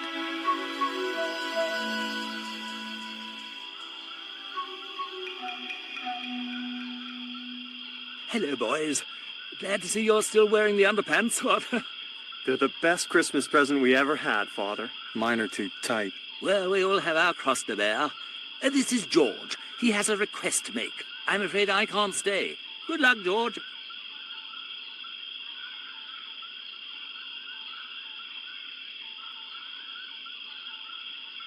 That's a relief. I never feel comfortable with him about. Me neither. These damn pants keep riding right up my butt. So, what do you want? My girlfriend has been bitten by a snake. So, everyone in my family has been bitten by snakes. I was bitten by a dormouse once. She's real sick. I hoped your wise man might have medicine. Wise man? You must have the wrong village. Father Hubert said there was a wise man in the village who could help me. Ooh, he must mean the old man, the shaman. Are you going to stand by and let my girlfriend die? Of course not. What do you think we are, savages? We'll start the preparations for a cremation feast. I'd like to see the shaman, please. You can't just go walking in there and demand to speak to the shaman. Why not? You have to observe the protocol. The shaman demands tribute. Tribute? You mean like a gift? That's right. The eternal question. What do you give a man who has everything? Here, he'll like these biscuits. If you say so.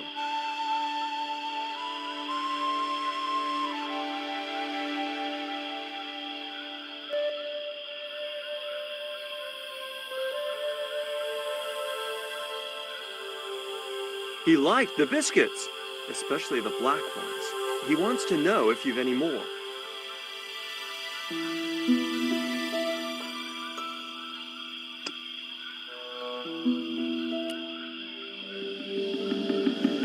I put the Mayan stone in the empty box. Here, I found some more of those biscuits for the shaman. I'll give them to him.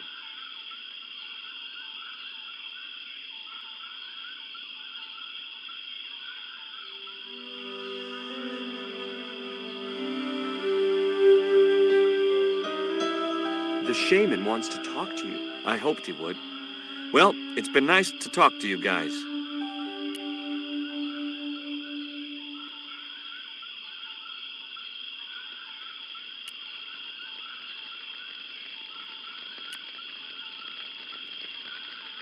Hi, my name's George Stobbart. Please, sit down. Welcome, George. Thanks. It has long been foretold that a white man would bring the coyote stone to this village. My girlfriend's been bitten by a snake. And you want me to heal her? That's the idea. Can you do it? I'm not sure. My gums aren't what they used to be. I don't suppose this would be any use to you. It sure would. This wax on a stick will change our lives. What do you want it for? To decorate our bodies for the monkey dance. Listen, my girlfriend's in a coma. Please, old man, give me the root. What root? Father Hubert told me of a root which could cure the bite of the river snake. There's nothing sacred with these people. That was our secret, known only to members of my tribe. If that root is my chance of saving Nico's life, then I want it. Fast. There is time yet, George Stobbart. Time to learn why you were called here. Why is Father Hubert so reluctant to visit the village? I don't know. He used to come here a lot, but then he just stopped. You'd think he'd want to spend some time with his kids. Did you say Father Hubert has kids? 3 girls and 5 boys by my reckoning. All conceived in the same week at the Feast of the Monkey Dance. Fine. If I listen to your story, then will you give me the root? The eel travels far, but still returns to the place of his spawning. And look, I'm running a tight schedule, so can you skip the riddles? Many years ago, when the world was young, the great god and king Quetzalcoatl was defeated by trickery and deceit. His enemy Tezcatlipoca took his place as leader and demanded terrible human sacrifices. A group of loyal priests found a way to trap Tezcatlipoca. But his powers were so great, they knew he would not remain trapped forever. His time of incarceration would end with the eclipse, which marked the close of the Fifth Age. So the priests fashioned 3 obsidian stones which contained the power to seal the mirror for all time. But before the stones could be put in place, they were seized by the invading Spanish. But how did they trap Tez, the evil god? They built a pyramid which they told Tezcatlipoca was dedicated to him. At its center, they fashioned a huge mirror of perfectly smooth obsidian. Luring him into the pyramid with praise and flattery, they used sorcery to ensnare him in the mirror. There's an eclipse of the sun due very soon, isn't there? Correct. The eclipse which marks the ending of the Fifth Age will come before the next full moon. Less than 2 weeks. I didn't really believe that Tezcatlipoca would return, but I figured Karzak's plans were in some way connected. What happened to the stones? They were taken by the Spanish to the coastal town that is now called Quaramonte City. Only 1 stone reached Spain. The other 2 fell into the hands of buccaneers. The Jaguar stone was captured by an English captain, El Draco. The Eagle stone was taken by a pirate called Ketch. The 3rd stone, the Coyote stone, reached Spain safely. That is the stone in your possession. Tell me more about the Jaguar stone. Many centuries ago, the port of Quaramonte was entered by a ship flying Spanish colors. The captain, the man known as El Draco, sent soldiers ashore. Only when the soldiers arrested the mayor did the people realize that they were English privateers. The mayor was held hostage while the soldiers looted and plundered the city. Amongst the treasures they stole was the Jaguar stone. Where is the Jaguar stone now? I suppose El Draco took it back to his homeland, across the Great Sea. To England. Tell me more about the Eagle stone. The stone was loaded onto a galleon with many valuable artifacts plundered by the Spanish. But shortly after leaving harbor, a terrible squall blew up and damaged the ship. The ship was intercepted by a bloodthirsty pirate, Captain Ketch. Ketch made short work of overpowering the crew, stealing the treasure, and sinking the Spanish ship. Where's the Eagle stone now? Nobody knows for sure. Ketch retired from piracy and bought an island in the Caribbean. What do I do when I find the stones? Bring them here to me and I shall prepare you. The stones must be taken to the heart of the pyramid. Only there can they be used to seal the gate by which Tezcatlipoca will return to this world. Now do I get the root? Here, take it. Make haste if you wish to save the girl's life. The hummingbird sings to me of death to come. Now you're talking in riddles again. Listen, is it okay if I crash here? I've got no chance of finding my way through the jungle in the dark. You're welcome, but you probably won't get much sleep. Tonight's the night of the monkey dance.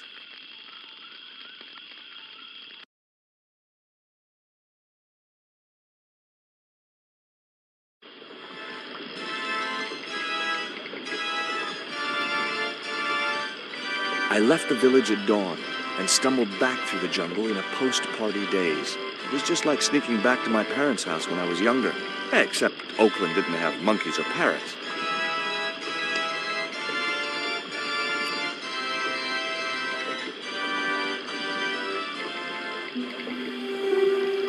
The cone was ideal as a makeshift container.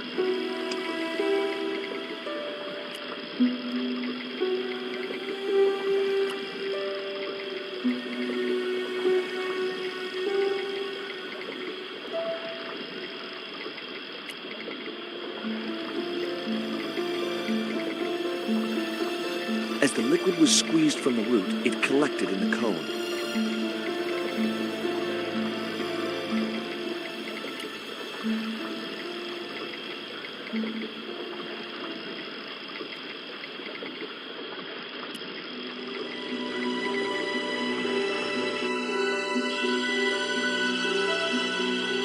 Look, Hubert, the antidote. Well, what are you waiting for? Give it to the girl, quickly.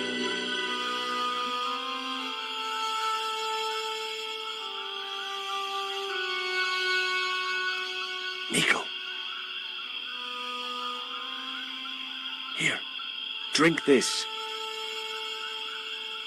Oh, George, it's horrible. Just swallow it down. Okay, try and rest now, darling. You'll need all your strength when we go after the other 2 stones. Other stones? What other stones?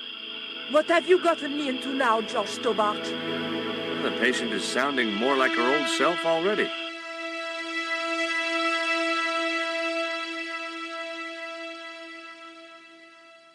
Nico recovered quickly from her fever. To save time, we decided to split up and look for each stone independently. I traced the pirate Ketch to a remote island in the Caribbean. With the fortune he'd amassed from piracy, he'd retired to a place that was later called Ketch's Landing.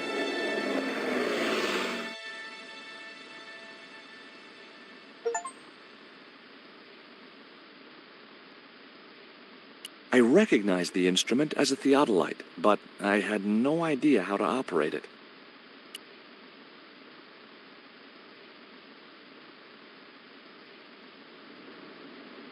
Hi, is this Ketch's Landing? Yeah, that's right. My name's George Stobbart. You're a surveyor, right, Mr. Bronson. And of course I'm a surveyor. Why the hell else would I have a theodolite? I don't know. Hobby, maybe? Yeah, right. What brings you here, anyway? I'm searching for an ancient Mayan artifact. What is it? Some kind of jewel? No, it's obsidian. A black stone with supposedly mystic powers. You're nuts. What are you doing with a theodolite? Surveying the old house. I got great plans for this place. Oh, yeah? You bet. Take a look around. What do you see? Paradise. I see opportunity. This place is ripe for development. I like it just the way it is. And that's where we differ. You see, Mr. Stobbart, I'm what you might call a man of vision. I see a great future for Ketch's Landing, and it all starts here, with that house. How do you survey a house like that? I put a target reflector on the end of one of the flagpoles up there on the house. I sight on it from various locations through the theodolite, record the angles along the baseline, and triangulate them to give me the exact position of the target. Understand? Why the end of the flagpole? Wouldn't it have been better on a corner of a wall or something? Are you a surveyor? No, my degree's in law. Then shut up.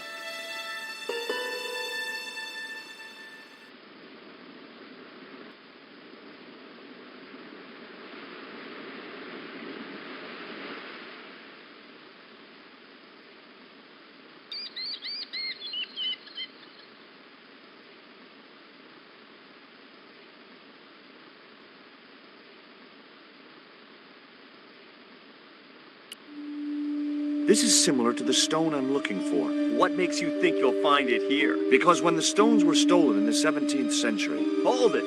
The stones have been lost for 300 years? Approximately. And you're hoping to find them again? You're nuts. And why here? A wise old Indian shaman told me he saw the stones in a vision. Ha ha. That's rich. Listen, I got work to do, okay? Look at this.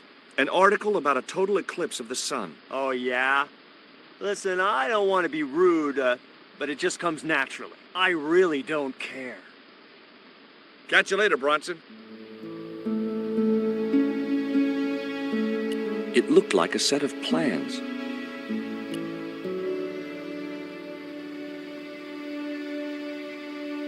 I just had to sneak a look at those plans.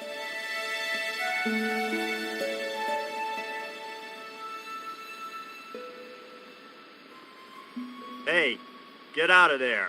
You know, wherever I go, I hear those words. Paris, Syria, Ireland, or Spain. Makes no difference. What do you think you're doing? I was trying to show some interest in your project.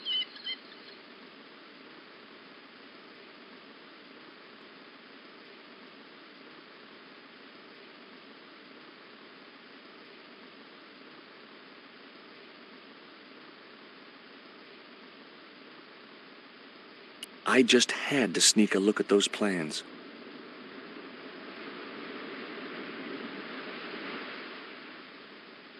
Hey, get out of there. Okay.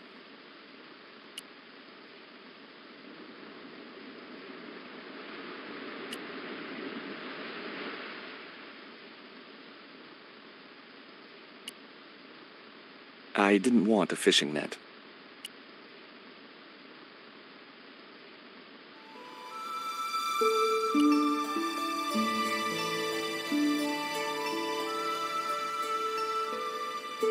You want to buy some fish? Nah, I don't like fish. What's your name? Rio. It means river. What about you? George. It means, well, it's just a name. Is it true that Captain Ketch lived around here? That's right. That's his house up on the hill. It's a museum now. Yeah? That's exactly what I need. Thanks, kid. You won't get inside, you know. The old ladies close it down. What do you know about Captain Ketch? Just what everybody knows around here. He was a pirate and get himself hung.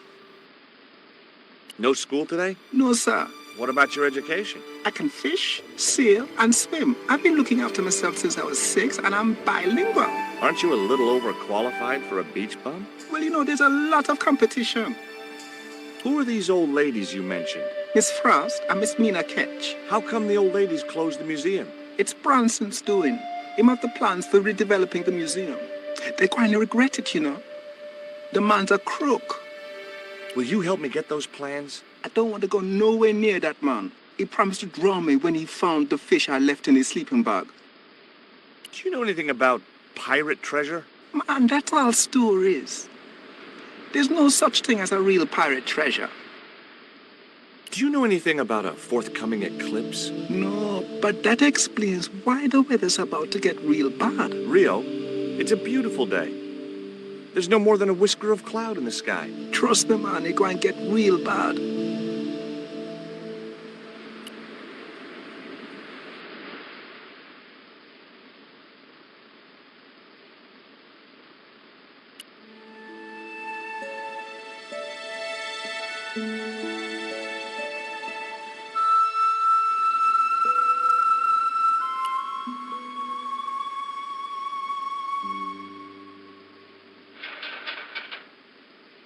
The ladder extended easily. Hi, my name's George Stobbart. Good afternoon, Mr. Stobbart. Would you care for tea? No, thank you, ma'am. I don't like tea. Is that your cat? Yes, it is. That's Ruddles. Do you like cats, Mr. Stobbart? I love them. They're so cute with their claws and their little puckered butts. Aren't they, though? Don't encourage him, Mina. Can you tell me anything about Captain Ketch? More than you can tell me about your great-great-great-great-grandfather, no doubt. You're his descendants? Certainly. Captain Ketch was born in Dorset, England, in the reign of King Henry VIII. His family were undistinguished farmers, but young Frederick Ketch decided to go to sea. We have plenty of seamen in our family, Mr. Stobbart. Are you interested in history, Mr. Stobbart? Yes, I am. You were telling me about Captain Ketch. Do go on. Oh, yes.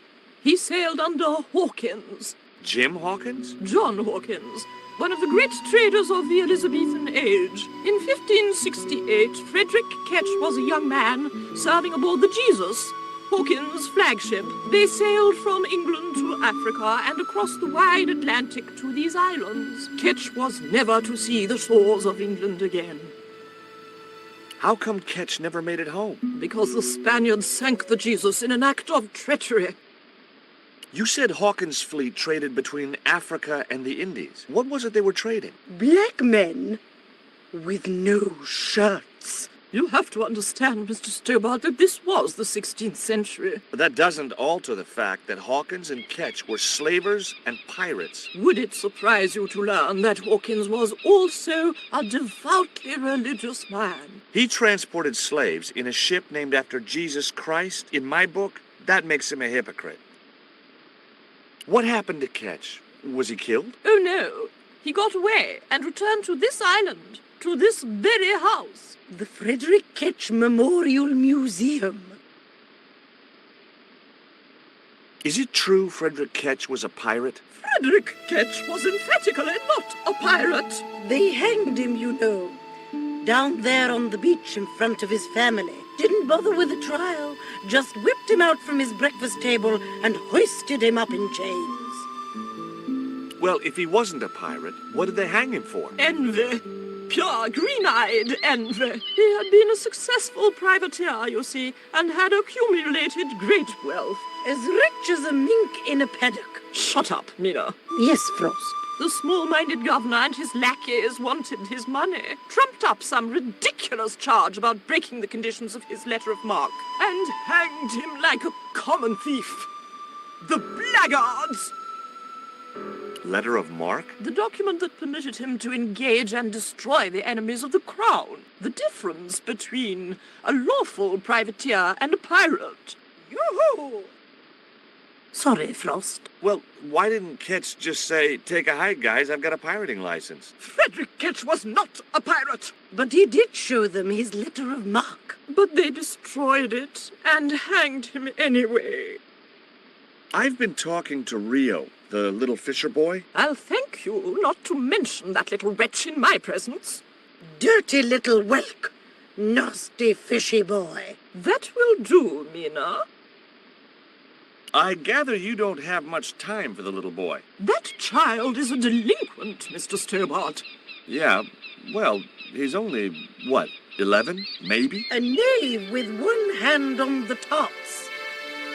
What is it about Rio that you don't like, Miss Frost? Well, once upon a time, he and Emily... Be quiet this instant, Mina. What can you tell me about Emily? Emily? What business can she be of yours? Her parents were killed in a typhoon. We, as her only living relatives, took it upon ourselves to raise the child. That's good to know Charity isn't dead. Oh, but she is. Washed overboard in the typhoon. Mr. Stobbart wasn't talking about Emily's mother. He was being sarcastic. What else can you tell me about Emily? How dare you pry into our family in this way? I refuse to answer any more of your impertinent questions.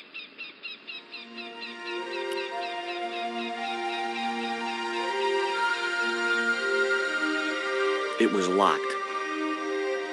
The house is closed. How come? It is undergoing refurbishment.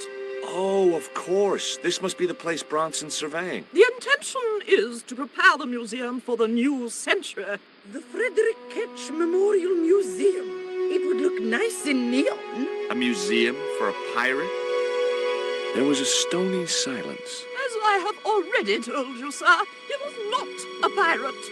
It's precisely this sort of vile misrepresentation that Mr. Bronson is seeking to rebalance. Oh? How? Mr. Bronson has kindly agreed to undertake the museum's refurbishment at a very reasonable price. He understands the importance of a sense of history. Funny. That's not the impression I got of Bronson at all. He also understands spherical geometry. Mina? Well, he does. Listen, ma'am. I came a long way to visit this place. If we make an exception in your case, everyone will want to get in. Pardon me, but I didn't exactly have to fight my way through the crowds. You're the second visitor we've had today. No, I'm sorry, but it's impossible.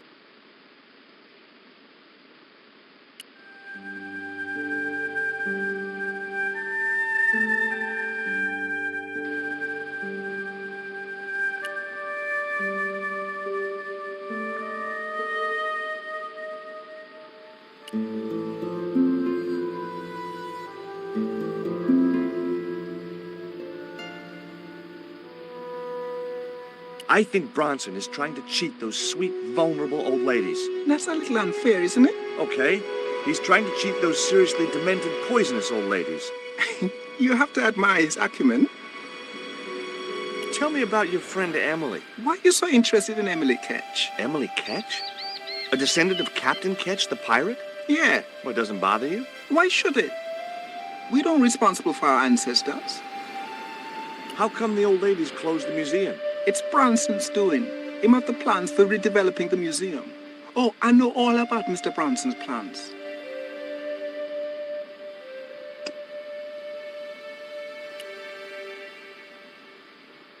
What you've got there? I didn't think the kid would be interested in that.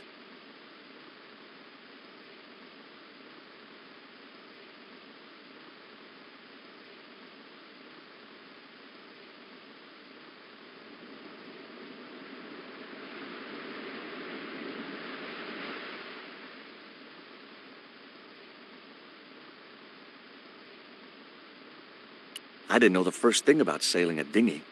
It was a seaworthy little craft, in bad need of a coat of paint, but spotlessly clean and maintained. It was Rio. There was nothing else I wanted to ask the boy.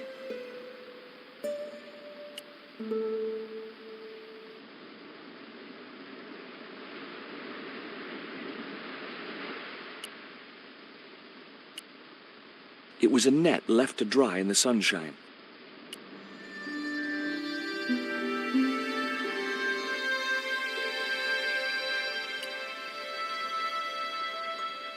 Hi, Puss. Want to play? Hey, cat. Watch where you're putting those claws. A cute little putty-tat. Actually, no. It was a mangy old flea bag. It was busily torturing a red ball.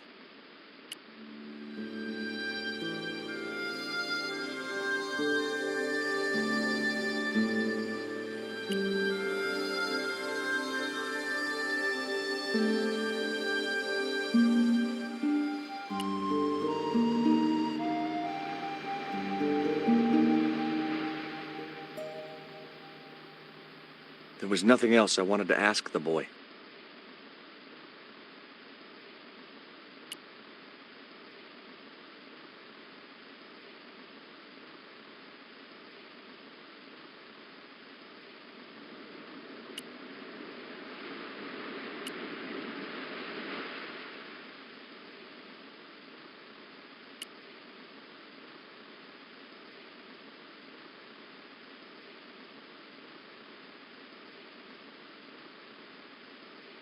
Can I take a look at your plans? No way.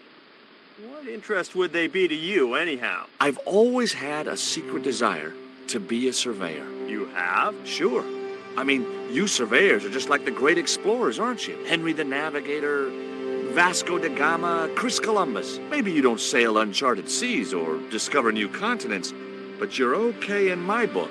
Horse shit. You just stay away from those plans, you hear? Say, was that kid giving you trouble? The Fisher boy? No, he was very polite. Ha! He's a juvenile delinquent. I suppose he told you I was a crook. Oh no, he's a good kid. He'd never say anything like that. Sure he would, the little punk. Tell me about the two old ladies. Who? The Ketch sisters. One of them's crazy as a coot, and the other will turn you to stone if you're not careful. Catch you later, Bronson.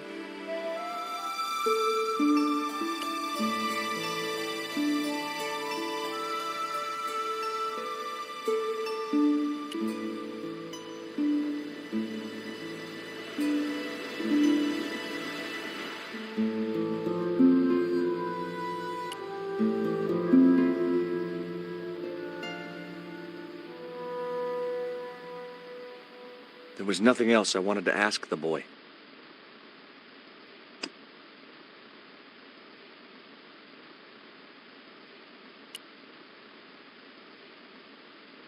What you've got there? I didn't think the kid would be interested in that.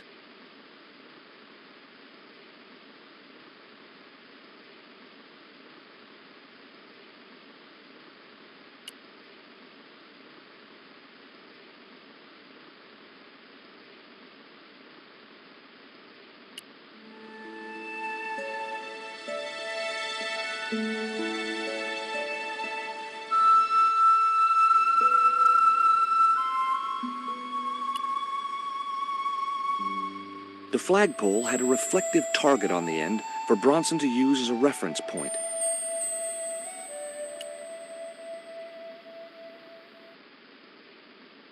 You're really fond of that cat, aren't you? He is our companion and our solace. I thought about catnapping the little monster until they let me in, but it wasn't my style. Maybe there was some other way I could use their affection for the cat to get me into the house. Okay, It was time for diversionary tactics. I thought I saw a little girl down on the beach. You must be mistaken. He must be mistaken. Mustn't he, Frost? I'm sure I'm not. A little girl and that young fisher boy. What? It's not possible. What were they doing? Oh, the kinds of things that all little boys and girls get up to at their age. When I was a little girl, we used to play cows and milkmaids. Woe betide you if you're lying to us, Mr. Stobbart. Heaven help you.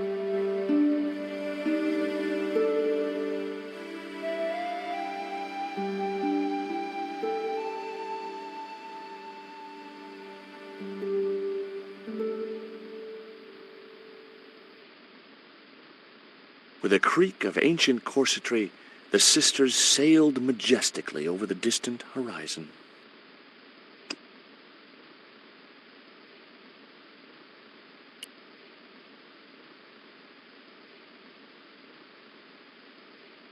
It would have been pretty cool to drug the cat, but I didn't have the heart. And besides which, those sisters would kill me.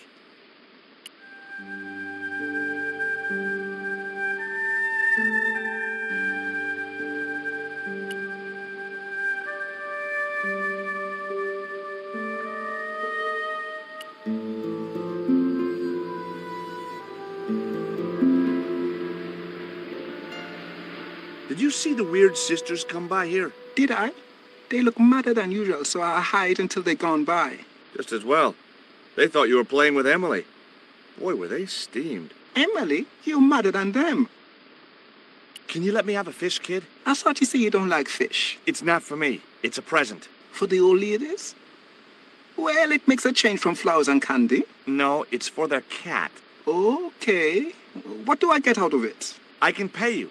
I've got Quaramontian dollars, French francs, and traveler's checks. You must be joking. The nearest bank is 3 islands away. Is this worm worth a fish? Could be good bait. How did it die? I think it drowned in tequila. Just like my Uncle Gabriel. Yeah, I'll have that. Okay, I'll get you a fish. It might take a while, though.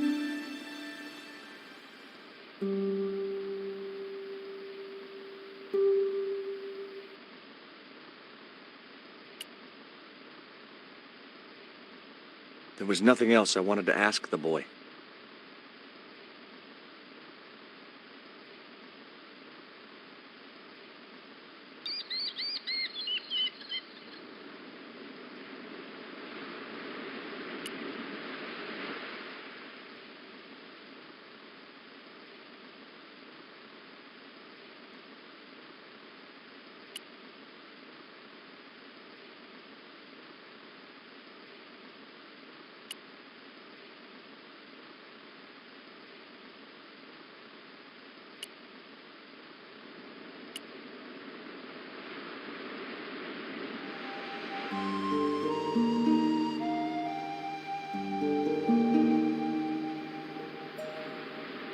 No luck with a fish? No, man. They don't want bite. That's 'cause they know there's a storm brewing. Storm? I don't think so. Hey, I got a bite. You have? It's a big one. A real big one. Reel him in, Rio. Jeez, it must be a whale or something.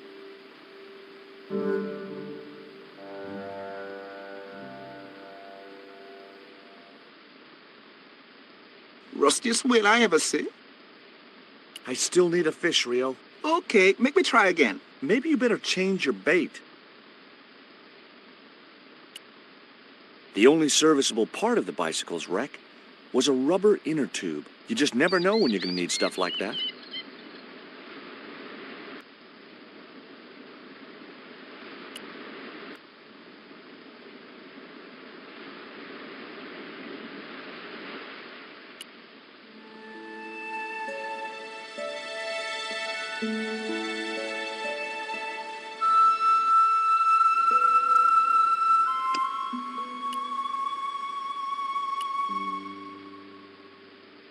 I couldn't reach it.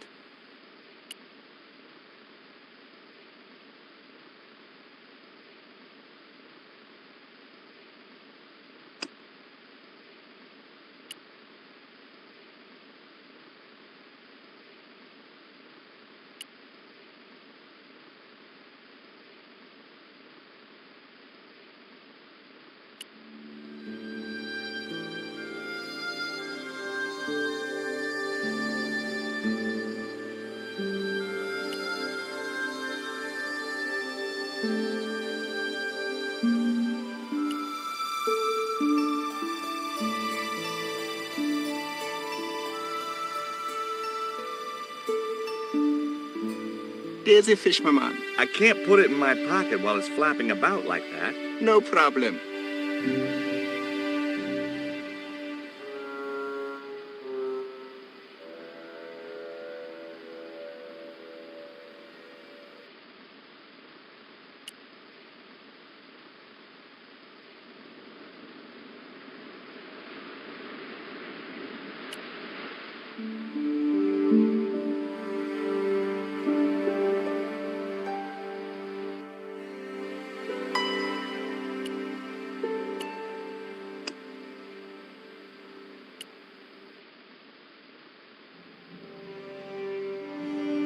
That should get the old cat dancing. I just hoped it didn't give itself a cardiac.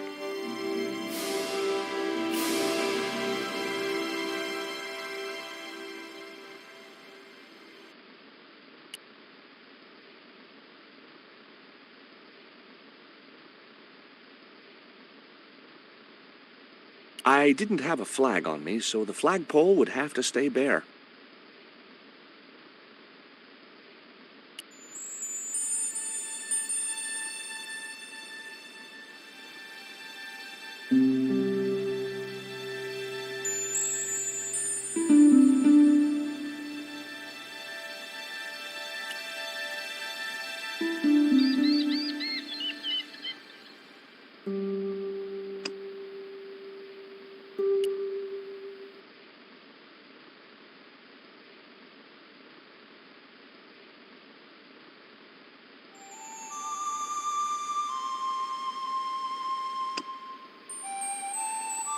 I put the ball in the catapult. Took aim. Yes! Okay, so it was a lucky shot, but I'd knocked the theodolite target clean off the end of the flagpole.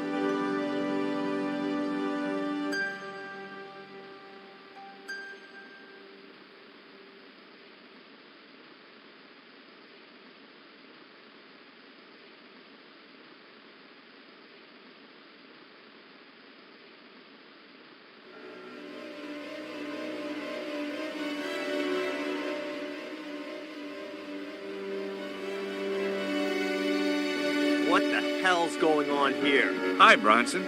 Nice to see you, too. You again. Have you been screwing around with my theodolite target? Where is it? I had to climb out of the window to put that one on. Damn it, I'm gonna have to go through all that again. Not this time. The house is locked up and the sisters aren't here. Hell's teeth! I'll have to put the spare target on the other flagpole. A whole morning's work wasted. I'm gonna fix all this and then I'm gonna fix you, you hear? Yeah? Fine. I'll be waiting.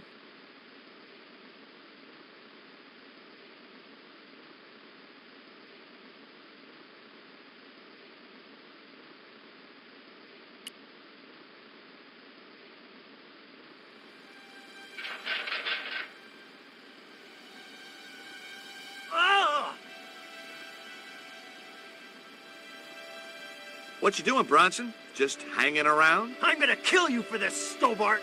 Get me down from here! What, so you can kill me? Gee, you talked me out of it, Bronson. I felt a little guilty about leading Bronson up there, but not much, obviously. The marker was a bright, shiny thing, and I have a weakness for bright, shiny things. It wasn't going to be much use without the theodolite, though.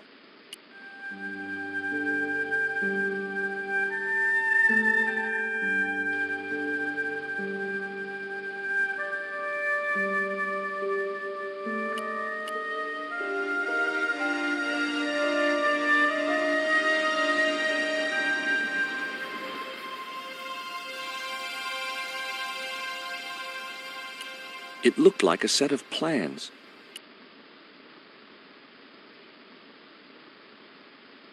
With Bronson out of the way, I could finally get a clear look at the plans. Engineers' drawings didn't mean much to me, but one thing was clear. These plans were for a 5-story, 200-roomed, luxury, pirate-themed hotel. Another stain on the bedspread of paradise.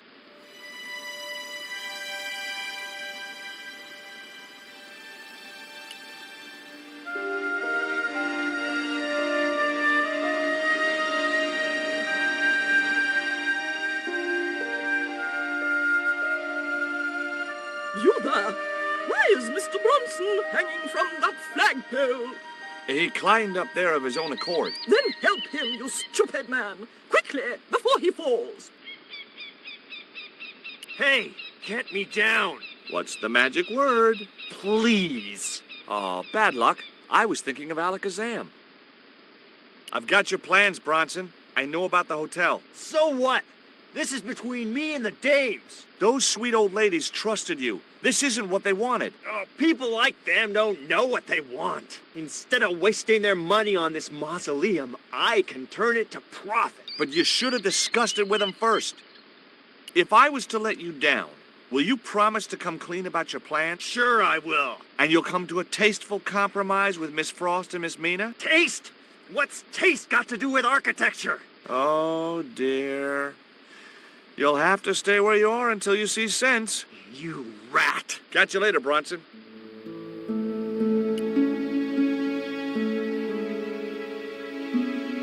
Hi. Could I ask... Never mind that. Help poor Mr. Bronson.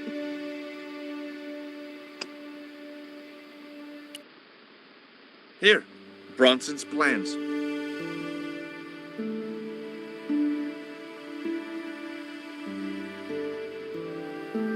This means nothing to me. She's not wearing her reading glasses. Ah, wait. Yes, I see now. I see it all too clearly. That man is planning to build a huge hotel. Bronson is a confidence trickster. Mina, we have been duped. I'm glad we didn't sign his contract. Oh, I hate tricksters, especially confident ones. Come, Mina.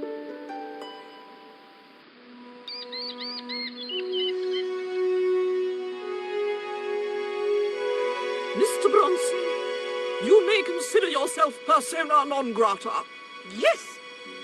Cave Canum. Kindly disentangle yourself from our flagpole and eject yourself from our property this very minute. Disentangle. Eject. Hey, cut that out, you crazy old bat. How dare you? Mina isn't crazy, she's just engagingly eccentric. Yeah, as a bedbug. Ouch! Lovely as this little vista is, I'd be really grateful if you could let me into the museum now. Certainly, young man. We are most grateful to you for exposing this scoundrel. Mina, the lock.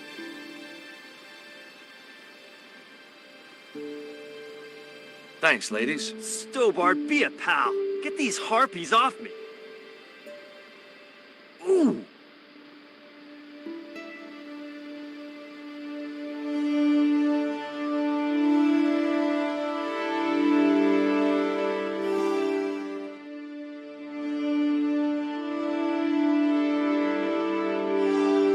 While George was basking in the sun-drenched Caribbean, I went to Dublin. It was a long shot, but I thought I'd start my search for the Jaguar Stone at the British Museum.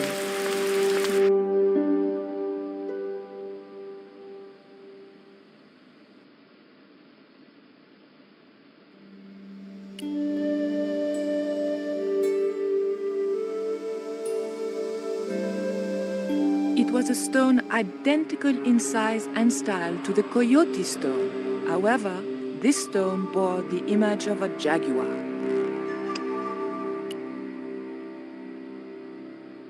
There was nothing very useful in my bag, just a single hair clip.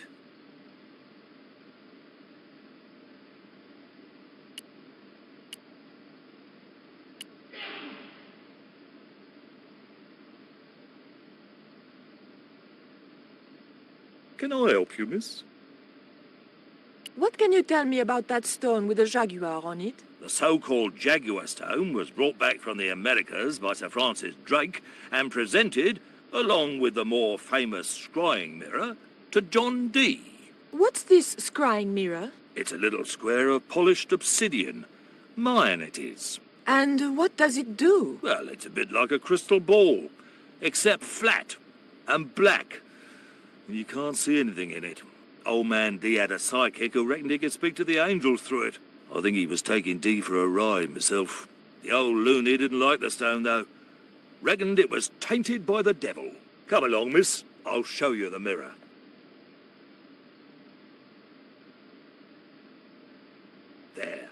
John Dee's famous crying mirror, given to him by Francis Drake. Do you know if this mirror has any relevance to Tezcatlipoca? Who? Tis let I can't even say it. Ah, there's someone here who'll be able to help you better than me.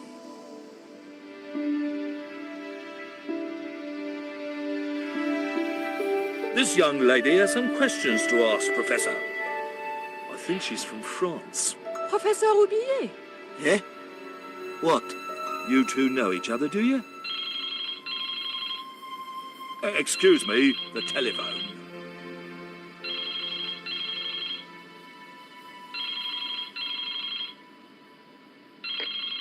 We meet again. Mademoiselle? France, eh? Yes, I believe that's where you live, Professor. I have a house there, on the outskirts of Paris, but I haven't been back for many months. What can you tell me about the Jaguar Stone, Professor? It's obsidian, from the Chichen Itza region.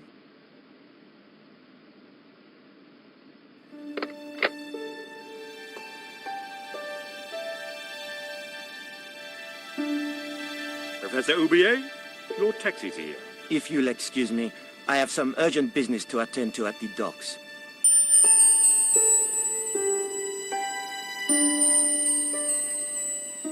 Can you answer me some questions about the Jaguar Stone? Certainly, miss. If you just step this way.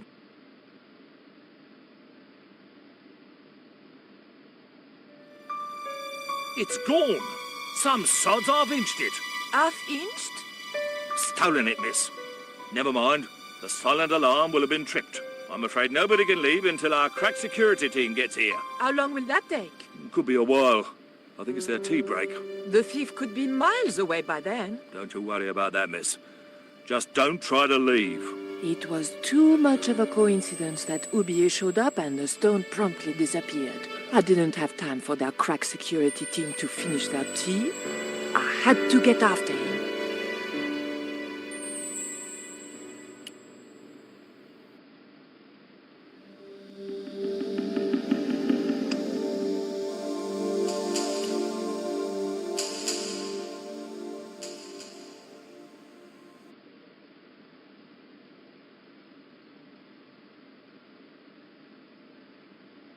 The key unlocked the case.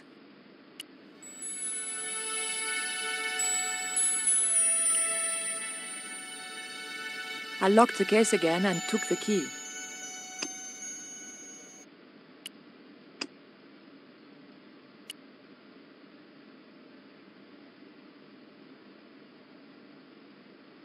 The key didn't fit this lock.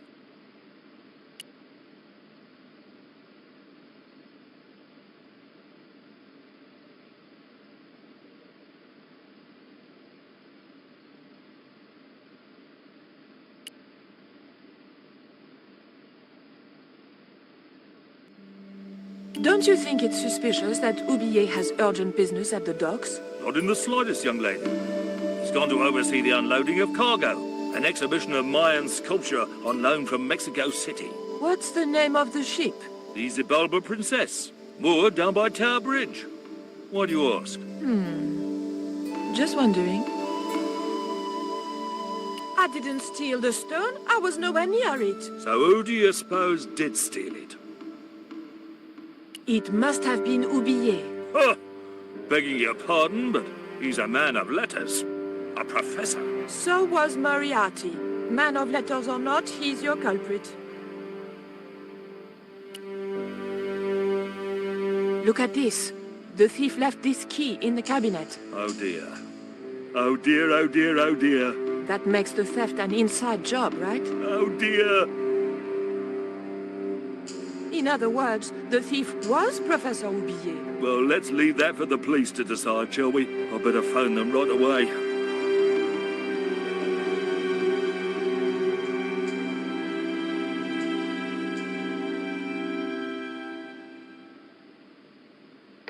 Hello? I knew I had nothing to worry about if the police were called. Yes, I'll hold. But I had to catch up with Roubillier, and fast.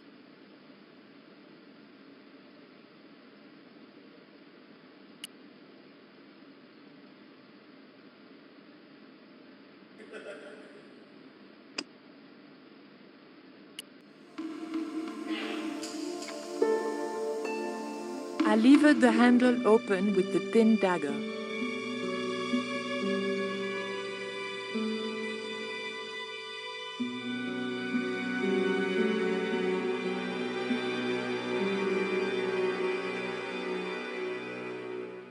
The room had been decorated to resemble the interior of a sailing ship. It was disturbingly effective.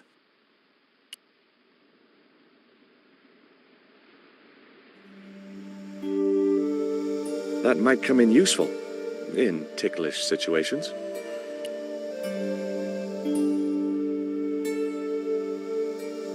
Holding that lantern, I felt kinda biblical.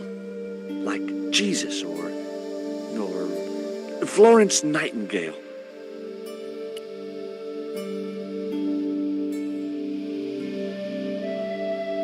The lantern fitted so precisely in the inkwell, it could only be deliberate.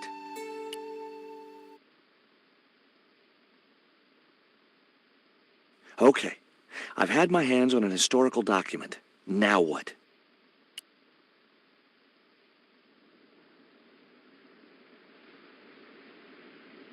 The chart fitted exactly into the recess on the top of the desk.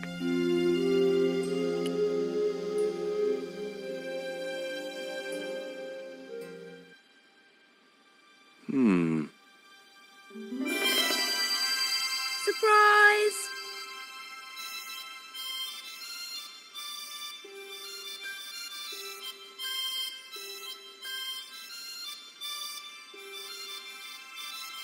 What the? Who are you? I'm Emily. What were you doing in there, Emily? Hiding. What are you doing here? Grown-up stuff. Grown-ups? Pfft, I'm never gonna grow up, I'm not. You shouldn't be here. What's your name? I'm George. Pleased to meet you, Jaws. George.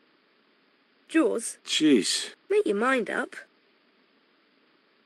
What can you tell me about Captain Ketch? That's him on the wall, in the picture. Yeah? Boy, that's interesting. He was a sailor captain. This is his house.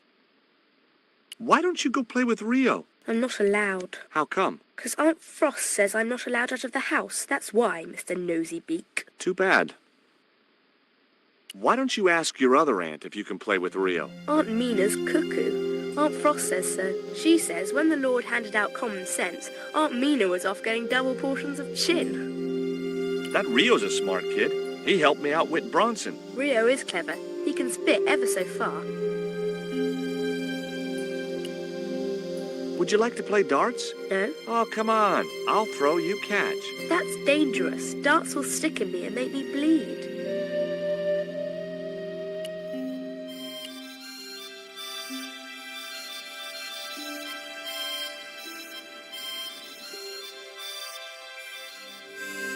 Captain Frederick Ketch, 1570. Around his neck was a cross. Maybe he was a part-time pirate.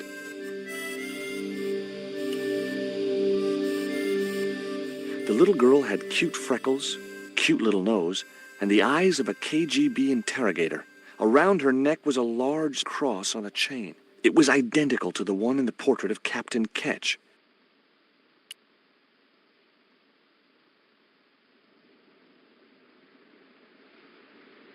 Why don't you run along and play? Aunt Mina told me. Stay out of mischief. Well, that doesn't mean you have to stay indoors, does it? On a beautiful day like today? There's a storm coming. Oh, nuts. You don't know that. I do so.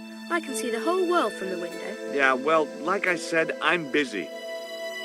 That cross you're wearing, Emily? It's my lucky Jesus cross. It's just like the one Captain Ketch wore. Uh-huh.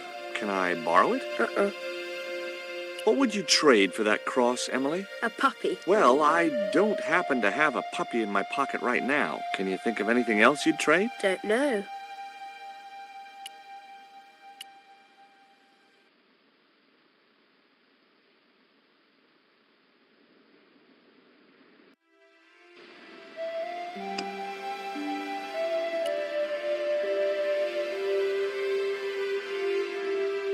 The cat made short work of the feather, tearing it into a blizzard of small pieces.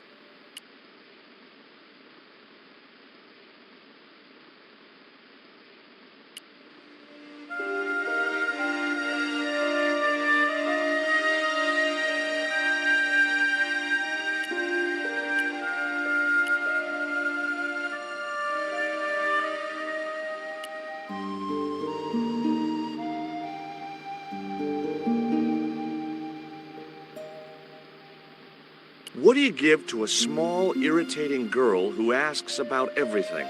Try a conch. Delicate colors, interesting shape, and when you put it to your ear, you can hear the sea. Yeah? Why's that? Usually because you're standing next to it. Cool. Have you got one? Yeah, but I promised it to my sister. She's well vexed with me. Why is your sister mad with you? Well, last night, when I got home with our supper, she went wild. Rio, she said, how come all you ever catch is puffer fish? A sicker puffer fish. What I want is tiger fish.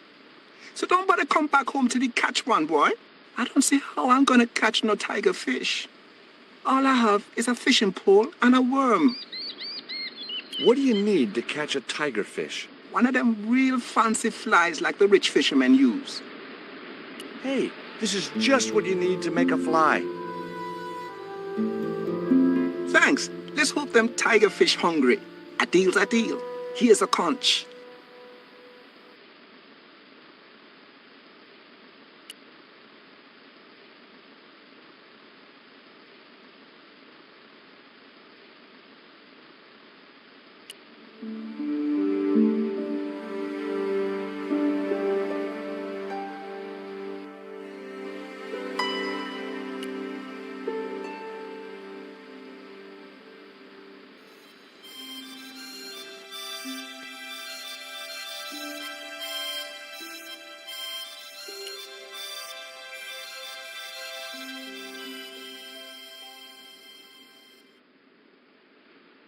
Here, I've got a conch. Would you like it? Dunno. Aunt Frost told me never to take presents from strange men. I'm not a strange man. Then why are you called Jaws, Jaws? That's a stupid name. I'm not called... Look, conch, pretty. Swap for the cross, yes or no? Right, this thing's going out the window. Okay, we'll do swapsies.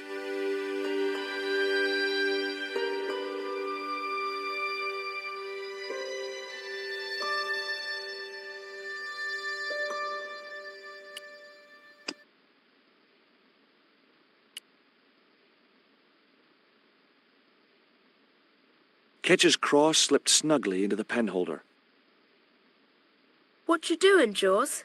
I've put your cross in this little hole in the desk. Why? Impulse, mainly, with a dash of irrational intuition. Silly. Only women have intuition. The lantern cast a strong light over the desktop. The light cast a shadow of the cross.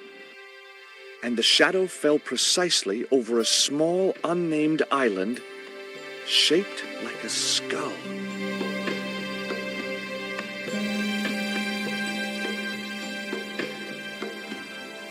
That must be it. Ketch's Treasure Island. Uh-oh. That's Zombie Island. It's a bad place. No kidding? Well, bad place or not, that's my next port of call. Can I come too?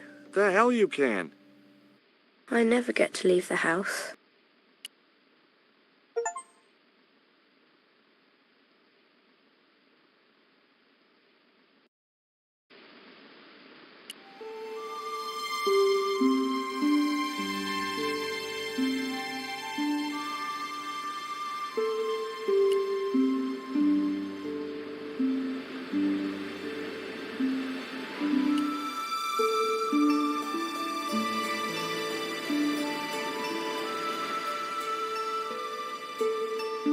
Would you take me to, Zombie Island? In this weather?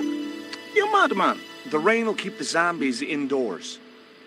Just say I did meet a zombie. What would you do? There ain't no zombies on Zombie Island. At least, not anymore. It's uninhabited. Good. What do you mean, not anymore? You still want to go? I guess. Well, I ain't had no luck with them tiger fish. And with the mood my sister is in, I'll be safer with the zombies.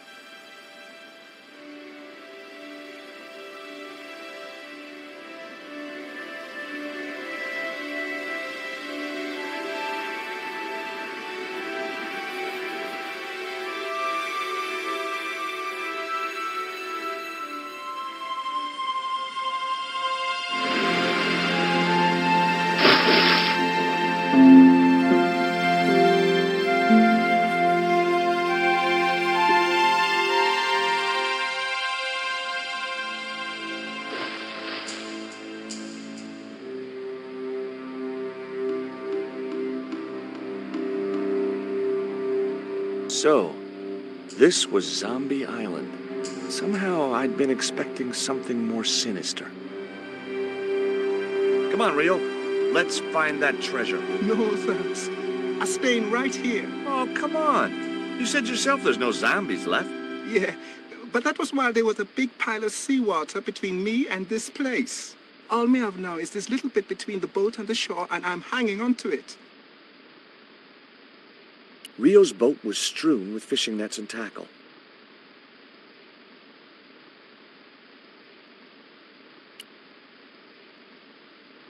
That Emily sure asks a lot of questions. Rest it, man. This whole Emily business just isn't funny. Look, we're obviously at cross purposes here. I'm talking about Emily Ketch. Yeah, and so am I. She was my friend.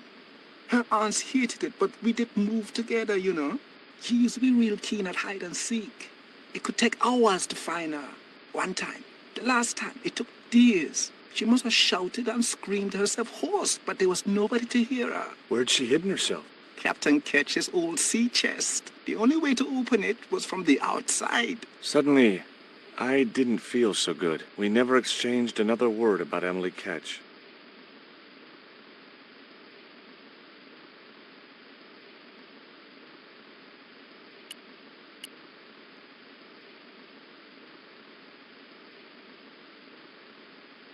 It was too high. I couldn't get up there. I was quite happy where I was, relatively speaking. It was the boat that Rio had brought me in. The outcrop was about the only feature on the cliff face. It was too high. I couldn't get up there.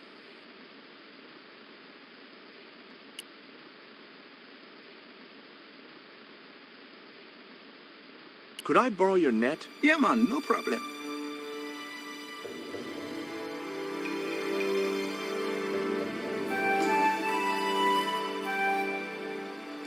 You planning on catching some fish? Nope. I'm after a big rock.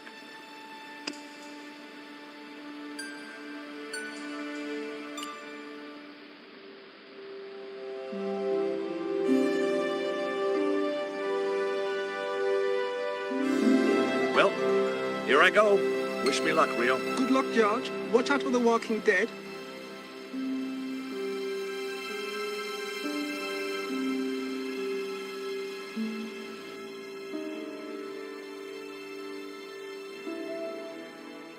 I stumbled down dark stairwells for what seemed like forever, until suddenly I found myself, wow, in an abandoned London Underground station. This place must have been closed down decades ago.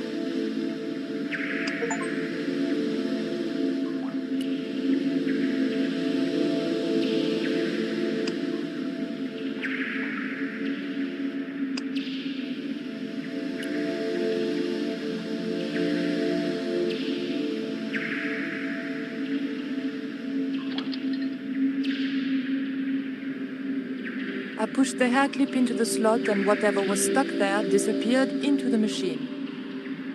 The machine needed to be fed a coin before it would operate.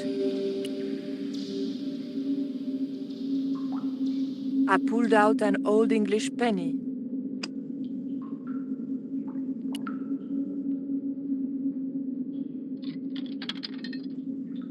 An ancient bar of chocolate dropped into the tray at the bottom of the machine. And as a special bonus, the penny dropped through to the reject bucket.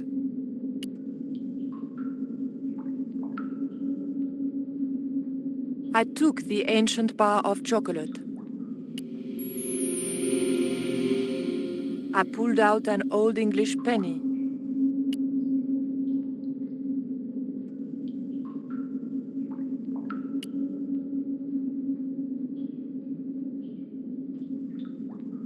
The ghost obviously didn't want to talk. Perhaps it was shy.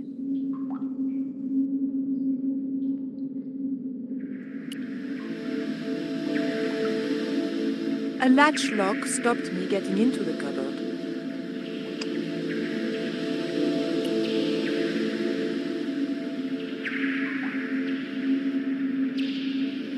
The blade of the dagger just fitted between the door and the soft wood frame. The door gave slightly, and then held firm.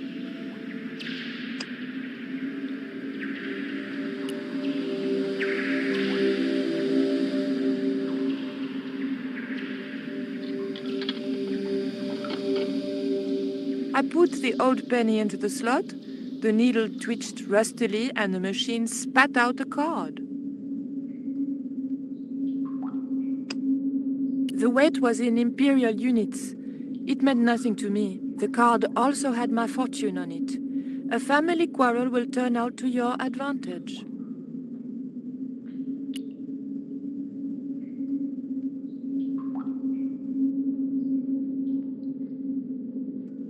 I remembered my student days when I regularly forgot my house keys. A wiggle with the thick card between the frame and the lock, and the latch lifted.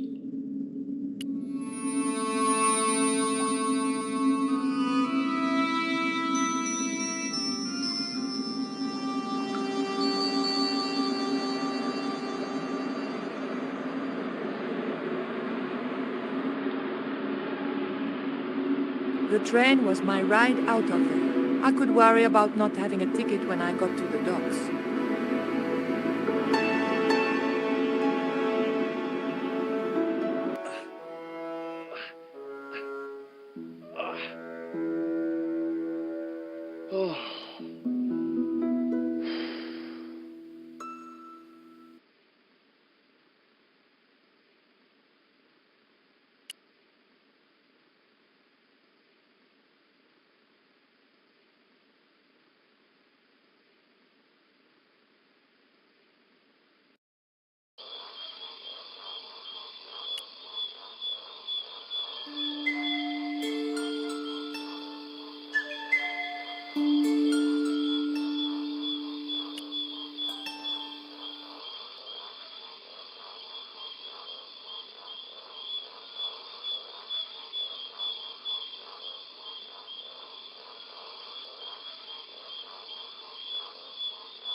The end of the reed had been neatly bitten off. Now I knew what was living in there. A long-toothed, snarling, furry wild thing.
Wrong, wrong, wrong.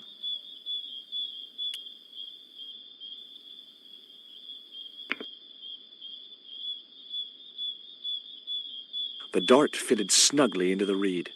Great. I was tooled up and dangerous.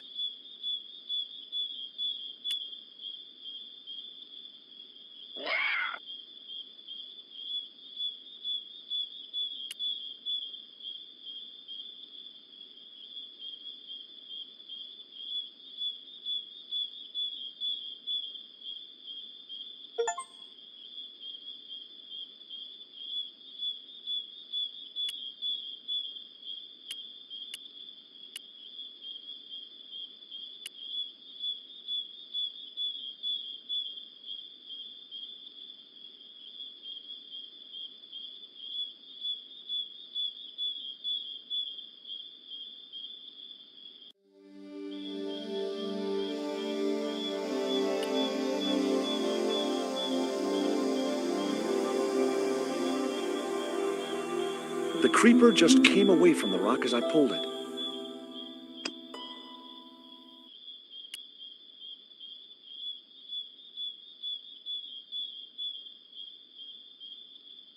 The marker clipped firmly onto the net.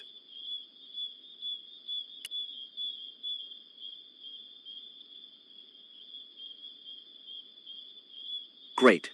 I'd created some sort of creeper marker fishing net assembly. Sometimes I terrify myself with my creative genius.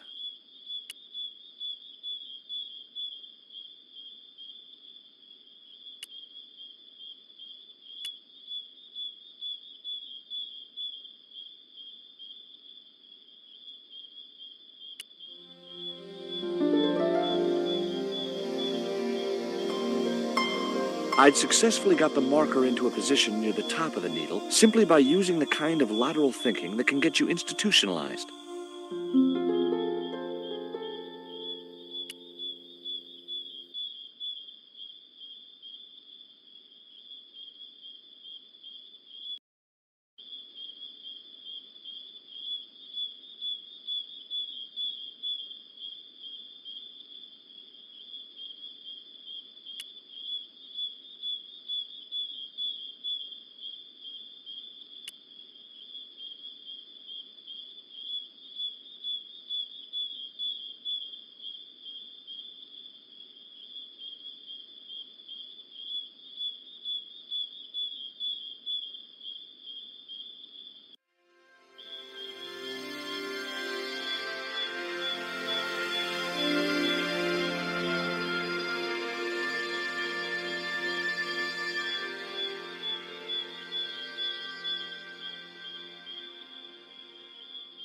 Initials had been carved into the rock.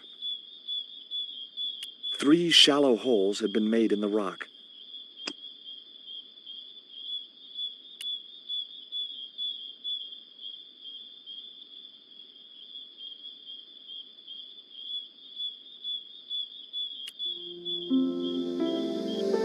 The hill I was on had reminded me of a camel's hump as I'd climbed up it. Now I had to see what I could see.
It was the marker which I had raised up the needle of rock.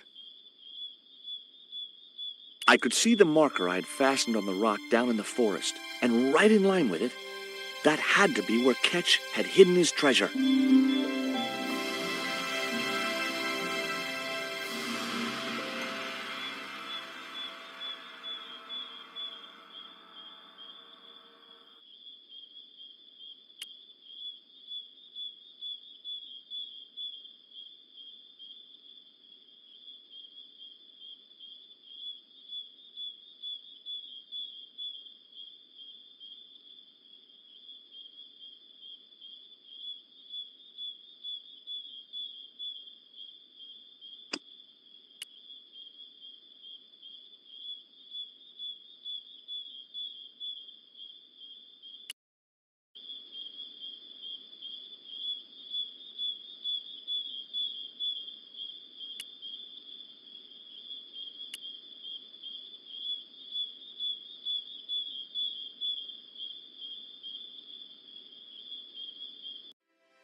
got you.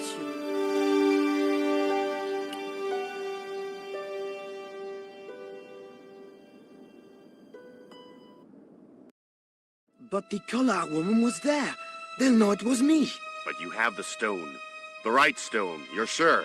Yes, of course, it's the Jaguar stone. No possible mistake. Here it is. Karzak, please. The police will be looking for me soon. You're going to get me out of the country, aren't you? Stop your whining, Ubier. Do you have any idea what this stone symbolizes? I thought you just wanted it to frighten the natives. Fool. I intend to cast this stone into the sea. But why? It's unique. Exactly.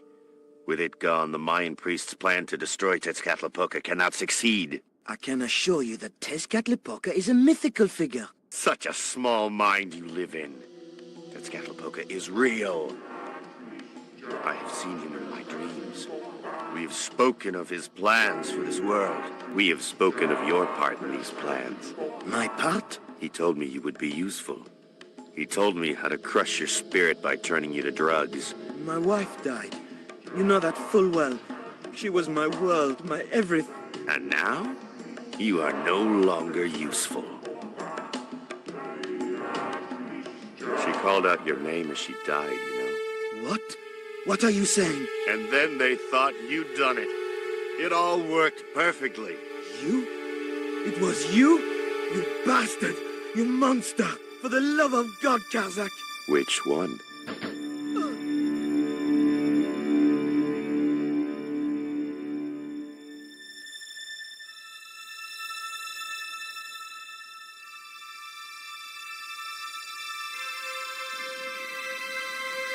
I couldn't just rifle his body without making sure he was really dead. There were no signs of life, but I checked that Ubier really was beyond help. We were going to need the stone to thwart Karzak. I knew Ubier would have approved. It was the Jaguar stone, all right.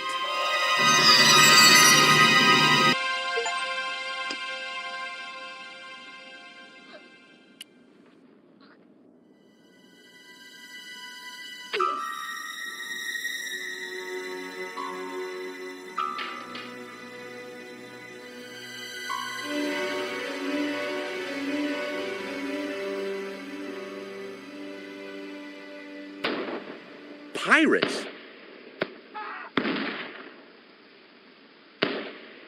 I was about to make good my escape when... Cut! Who the hell are you? I can explain everything. Don't bother.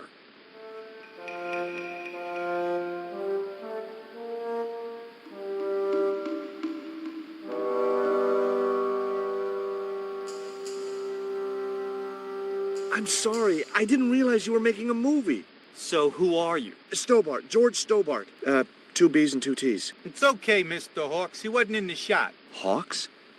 This had to be Carlton Hawks, the newest enfant terrible of Tinseltown. I'd read about him. The mailroom boy makes good. Nice to know it was still possible to get to be a director armed with only an encyclopedic knowledge of postal charges. Stay out of the way, surfer boy. I'll deal with you later. Surfer boy?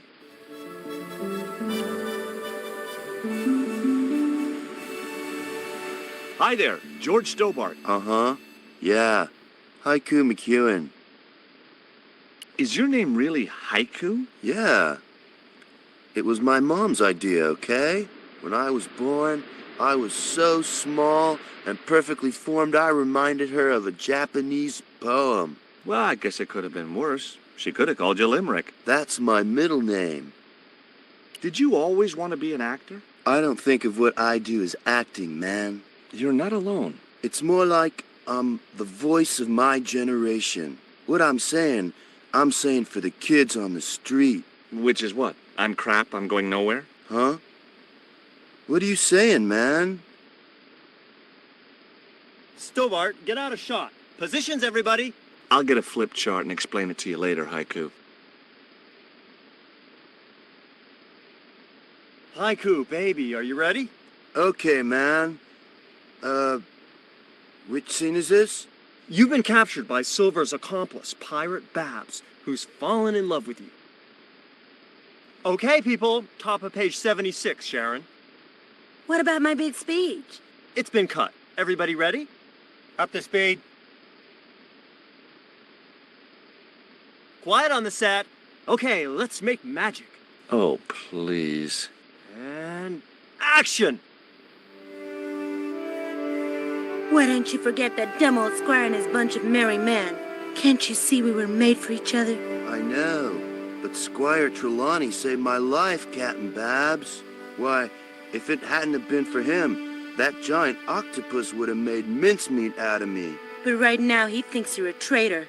He's locked you out of the stockade, Jimbo. That 20-foot-high wall with spikes might have kept out Silver's men, but it ain't gonna stop me. Oh, Jimbo. And cut! Good heavy breathing, Sharon. Natch, I'm a pro. Did you get the heavy breathing, Flash? Did I ever, boss? We should have made this movie in 3D. Haiku, you were great. We're setting up for the stunt now, so get a bite to eat.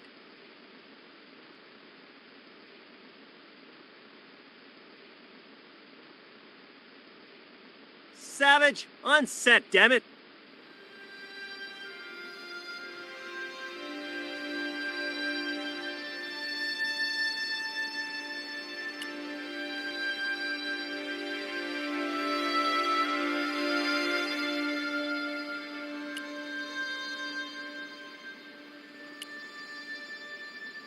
The bun was so stale it felt like a small rock.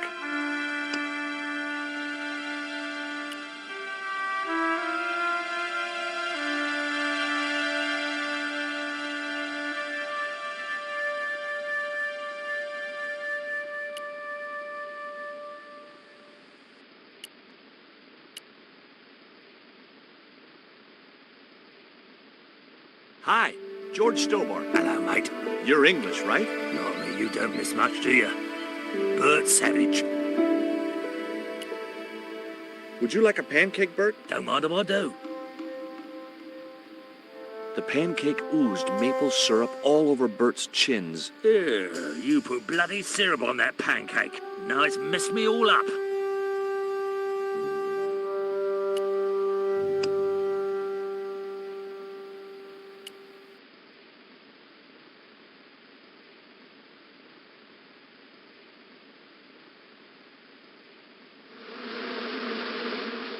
Those hornets were not pleased.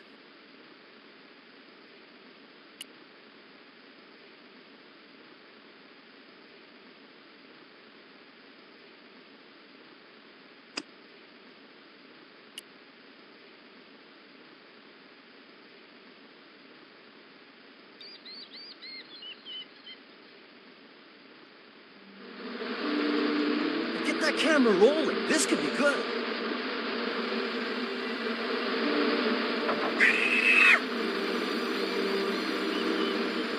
Cut and printed. That was brilliant, folks.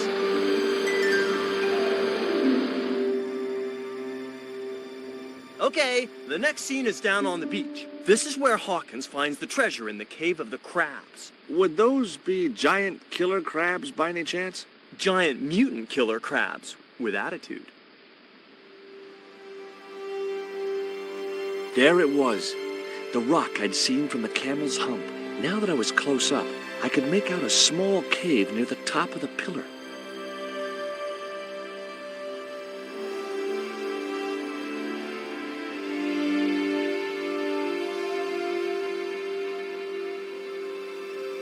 Hey, you! Trouble!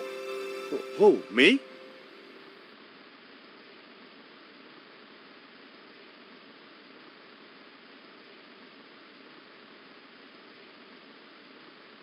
I want you to stay right where I can keep an eye on you. I'm not one of your lackeys, Hawks. I go where I like. Not here, you don't. The movie company has rented this island for the duration. You're trespassing. Do as you're told or you're gone. Why don't you use that cave up on the rock pillar at the end of the beach? We don't have a stuntman anymore. Hey, I'll do the stunt. I appreciate the offer, but if you fall, you'll sue us. No, I won't. Everybody hear that? I heard it. Good enough, we're covered. Got any experience? Death-defying leaps, desperate fistfights, getting caught in explosions, you name it. Okay, people, move out. We're shooting the scene at the end of the beach. No, we're not. The camera's still bogged down. Shoot, I forgot about that. No go, Stobbart. We'll have to use this cave after all. Flash? Yep. We can't film at the Needle Rock because the camera's bogged down, right? You got it, Chimp. So why can't we use the portable camera instead? You know, that's a pretty smart idea.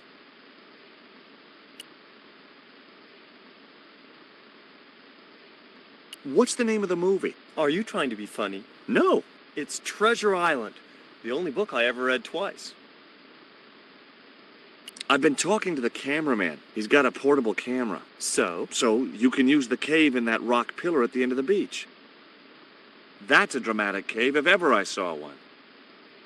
We ain't got a stabilized harness for it. The camera will wobble. Did D.W. Griffiths have a stabilized harness when he made Birth of a Nation? You're right, damn it. Hitchcock, Wells, none of them needed one. For crying out loud, Sam Raimi stabilized his camera on a plank. Props, get me a plank. We're gonna wing it. Hot dog. We're gonna do a cinema verite pirate movie. George, get to wardrobe. We're gonna make you a star. On my way.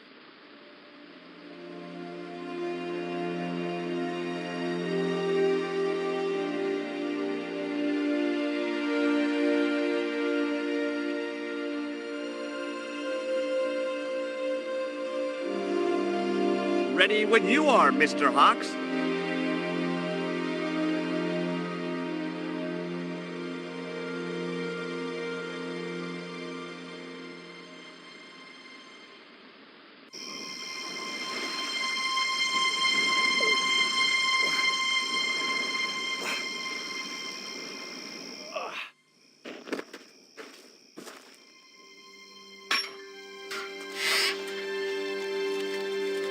It was the stone which Ketch had captured from the Spanish. The Eagle Stone.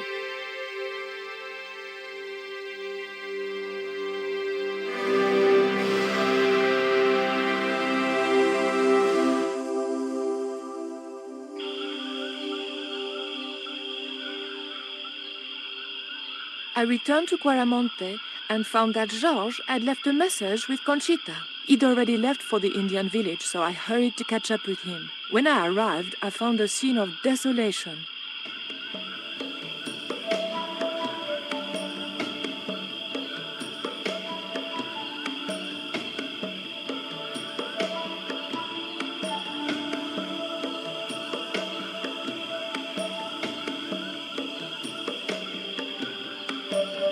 These sunglasses are George's. George, where are you?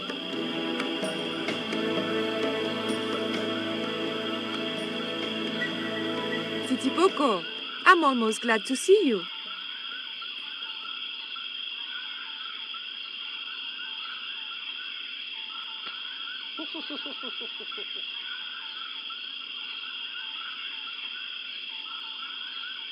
You little asshole, what happened here? Are you responsible for this? And where's George? Have you seen him? He was pointing to the remains of a burned-out hut.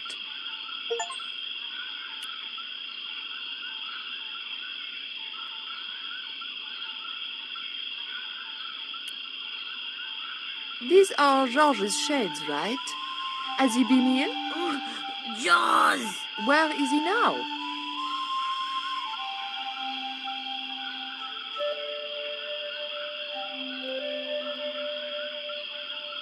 What's that? It looks like the stone we bought from Paris, but it's different. Yes, it has a carving of an eagle. That clinches it. George must have found this stone in the Caribbean and managed to hide the stone when the village was attacked by Karzak's men. I hope to God that George was all right. Where's George? George has been here, right? He was pointing to the smoldering remains of a hut.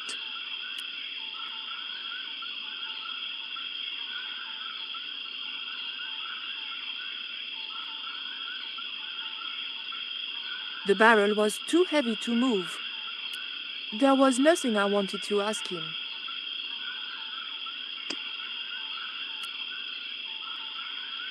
I didn't need the lantern since it was still daylight. Besides, it was broken.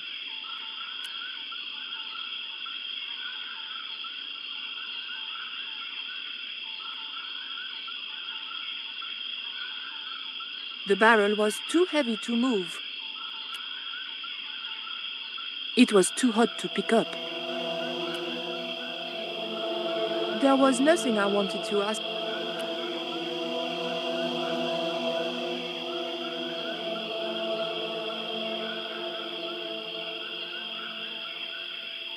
I just didn't have the strength to tip that barrel. Hey, Shorty, make yourself useful and help me with this barrel.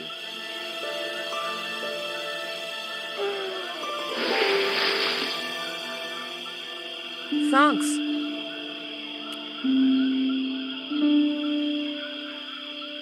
I recognize that.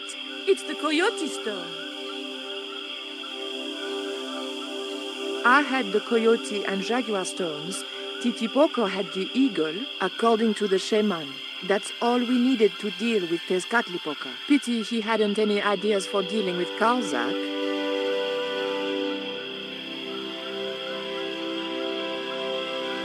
What is it?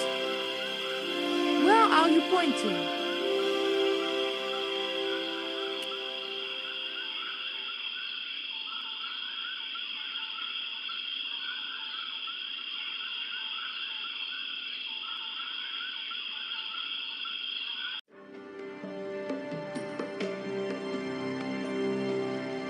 We arrived to find Georges being led up the stairs. We clearly didn't have much time.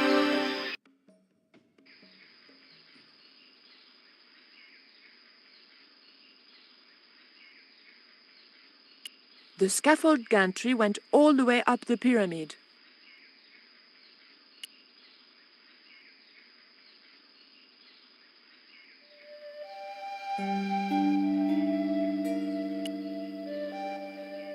Titipoco, I have an important job for you. Take this rope to the top of this scaffolding and throw it over the top. How?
The motor spluttered into life.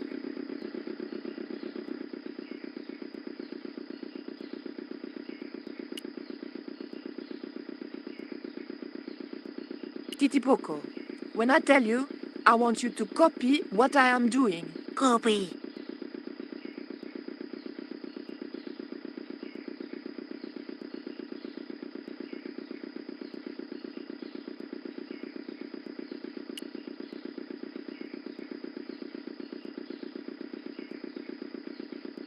okay?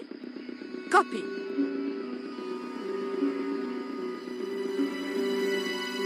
Georges! I realized those bastards were going to sacrifice Georges to Tezcatlipoca. Over my dead body. Thankfully, Georges was the only one to notice me. Where are they? The eclipse is about to happen. Patience. Your mother will be here soon, and Karzak will be close behind. Just keep the Yankee covered and leave the worrying to others. Yeah, Raoul. The maniacs were going to sacrifice Georges. Shut up, Stobbart. Just shut up! Calm down.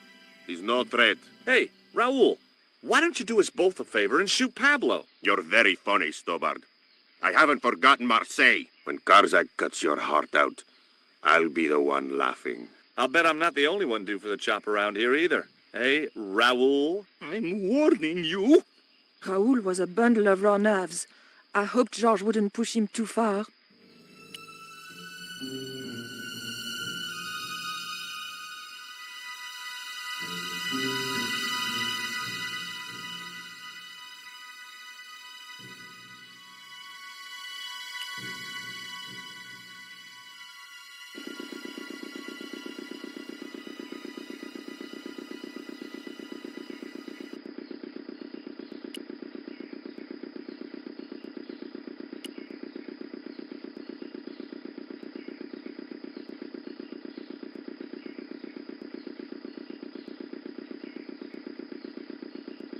Hey, senorita. Too late. I had been seen. Bonjour, Capitaine. Only Sergeant, pretty one. What are you doing here? Snuggles said I could come here with him. Snuggles? Oh, I mean the General. We're, friends. May I go up the pyramid? We have strict instructions not to let anybody pass. Oh, but I've told you who I am. Surely nobody would mind. Well... Oh, please, I'd be ever so grateful. I tell you what. I'll ask Pablo if it's okay for you to go up. If Pablo saw me, I'd be dead.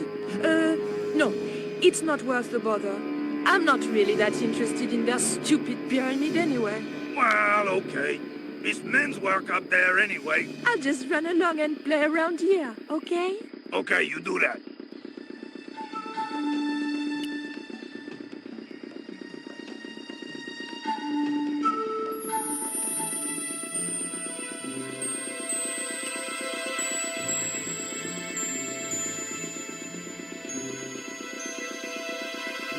Poco, do you still have that lighter gun you pulled on me so amusingly?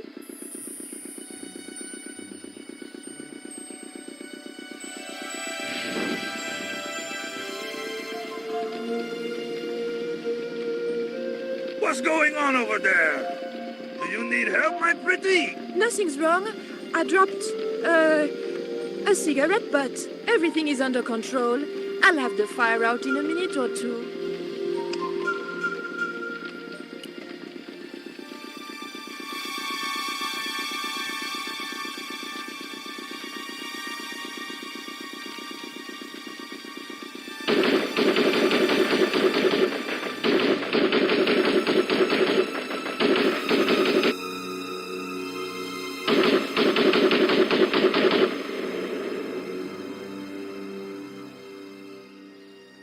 What's that? What's happening? Trouble. Give it up. The pyramid's surrounded. I'll find out what the trouble is.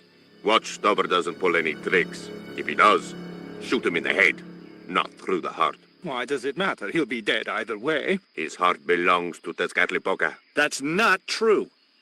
We just had dinner a couple of times.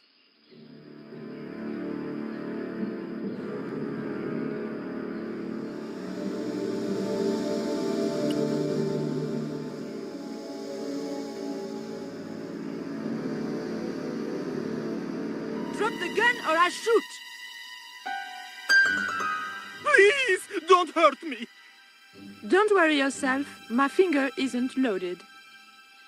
Nico, what are you doing here? Firstly, I'm going to set Georges free, and then screw up Karzak's scheme. No, I can't let you do that. Karzak has promised me power.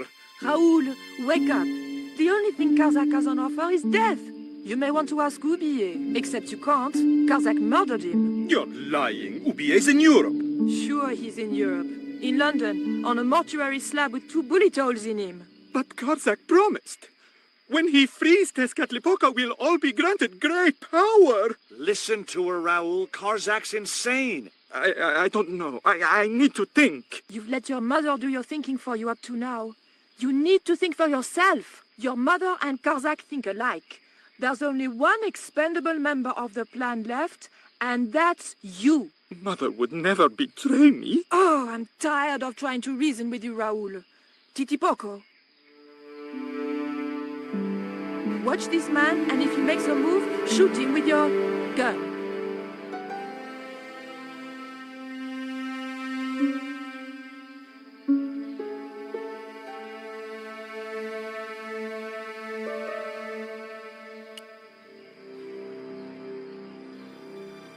Hold still, Georges. I don't want to sacrifice you by accident.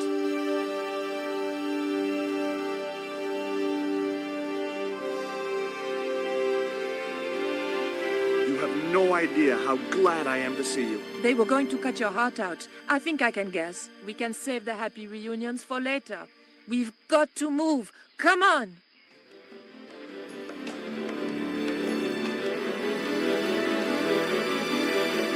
We're safe. This is a dead end. We're toast. I know, Titipoco. I'm not too happy here either. He knows this is Tezcatlipoca's pyramid. The house of the enemy. Well, we can't stay here like rats in a trap. And we can't go out the way we came in. It would be suicide. I'll have a look round. Maybe there's another way out. In the meantime... Take this. It's the Coyote Stone. It might bring you luck, I hope. You managed to recover the stones from the village? Then we might have a chance after all. Incidentally, what would Titipoco have done if Graciento had moved? Titipoco? Nothing. He's given up violence.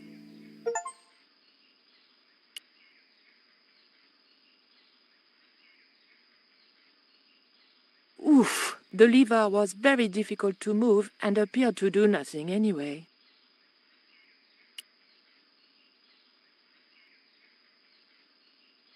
Heave! Still no good.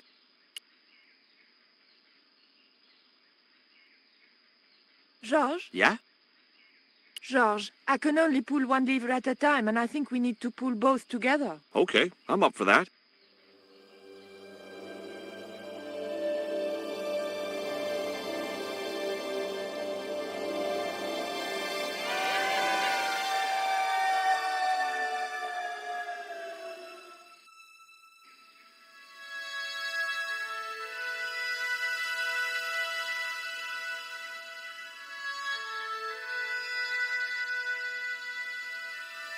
Raoul, there's something suspicious. This sacrifice! Where is it? Nico was here with Titipoco. They set him free. I couldn't stop them. You idiot! I should have strangled you at birth. Titipoco's gone soft. He wouldn't have hurt you. I know that. The darkness of this sun is almost upon us, and we have no sacrifice to appease Tezcatlipoca. Have you any idea what your incompetence will cost us? I think so. And I'm glad. What? The Mayans weren't fools. Tezcatlipoca should stay exactly where they put him. Finally got some backbone from somewhere, huh? Shame it's so late in the day. I'd rather die than see you and Karzak with that devil's power. Fine, we're still a sacrifice short. See, the eclipse begins. Pablo, kill him! Tezcatlipoca can feed upon his yellow heart. Nico was right all along, but it's still not too late. Come on then, Pablo. Let's see who sacrifices who.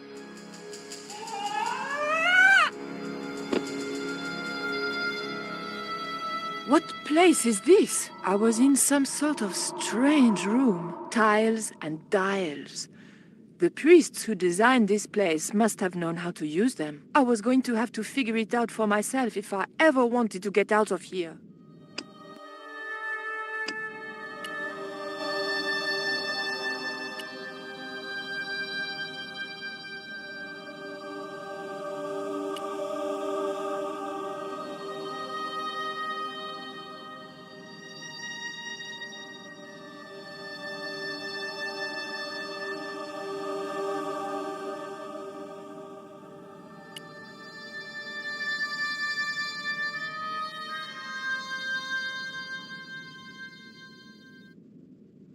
The room was dominated by an enormous device, decorated with the usual Mayan motifs.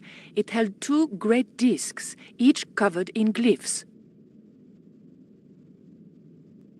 There were several tiles with glyphs on them.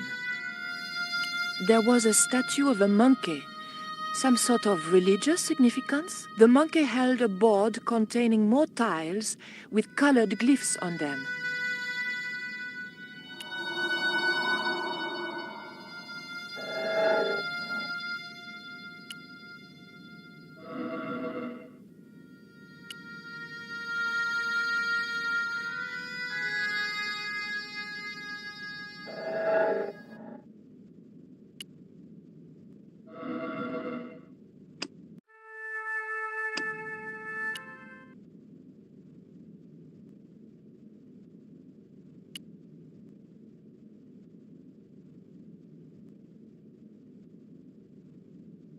The tile moved slightly.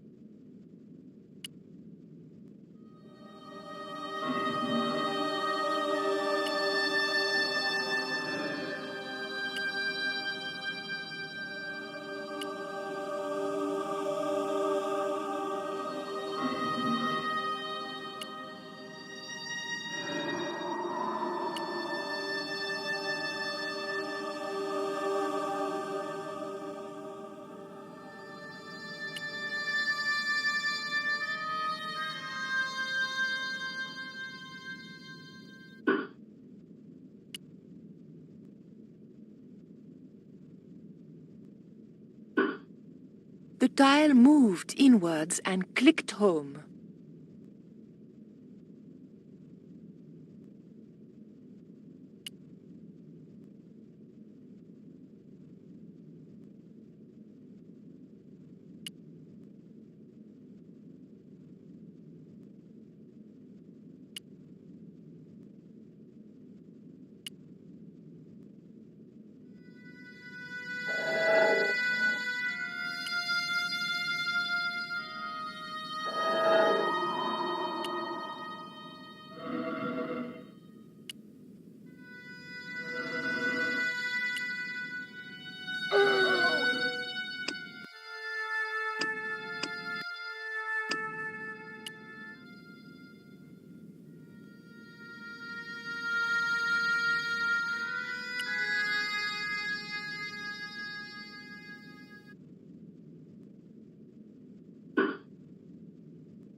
Et voila! George once told me that there's an act to finding secret doors. I think I'm beginning to get the hang of it.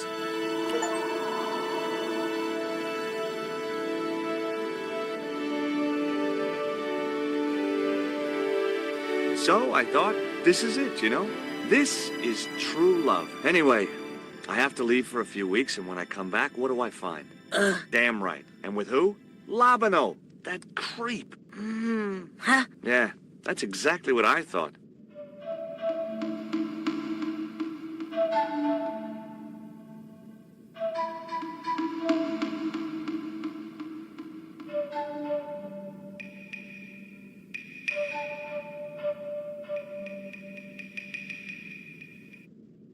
Oh, heck.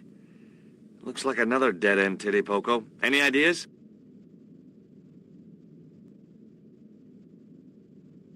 I was hoping for something a little more constructive. Never mind, I'll have a look around.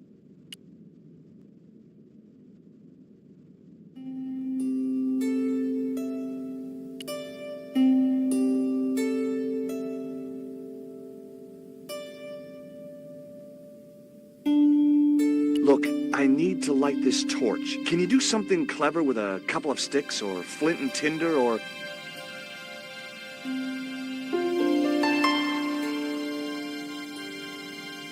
or a cheesy novelty cigarette lighter, as it turned out.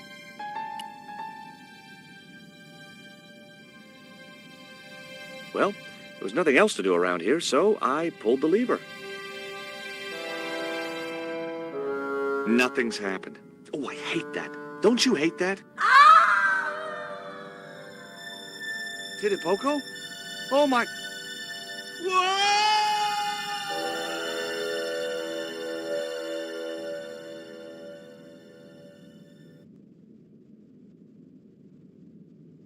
Great.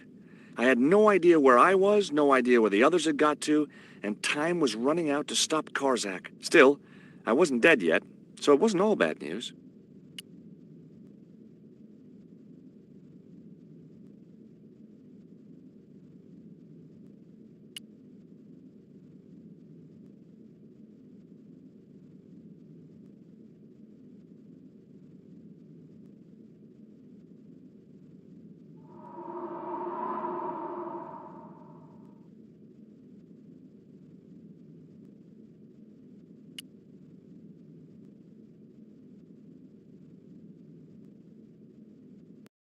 Charming.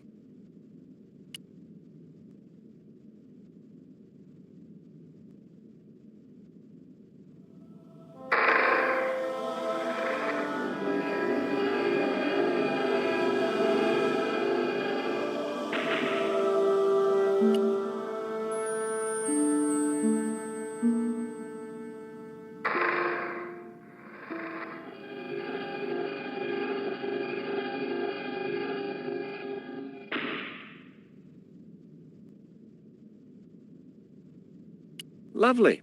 Looks like my school gym teacher.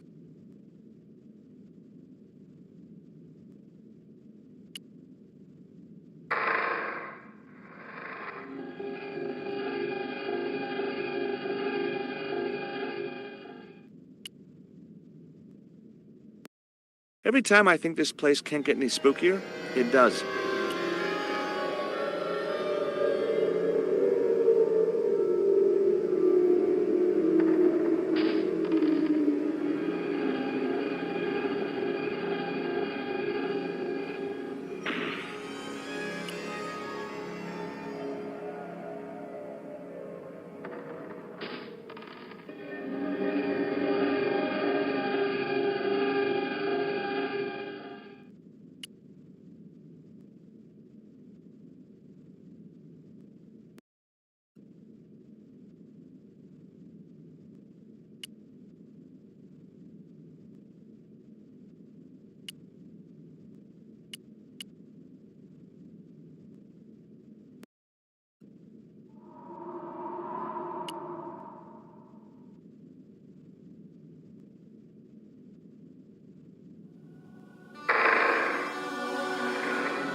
A stone slab that must have weighed tons sealed the door.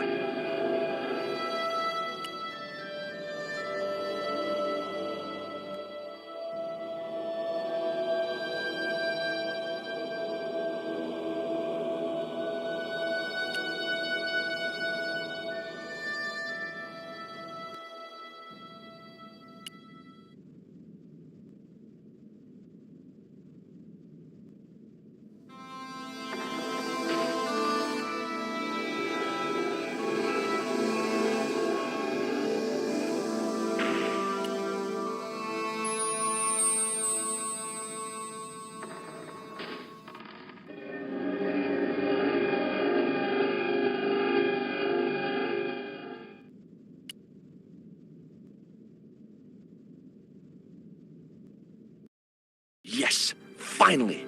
I'm out of here.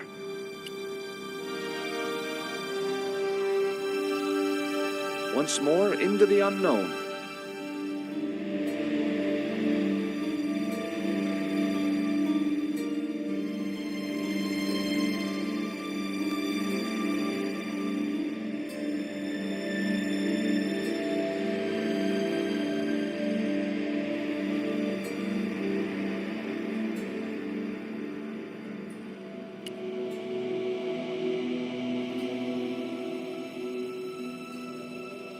Cool. Onwards and downwards, Mr. Stobbart.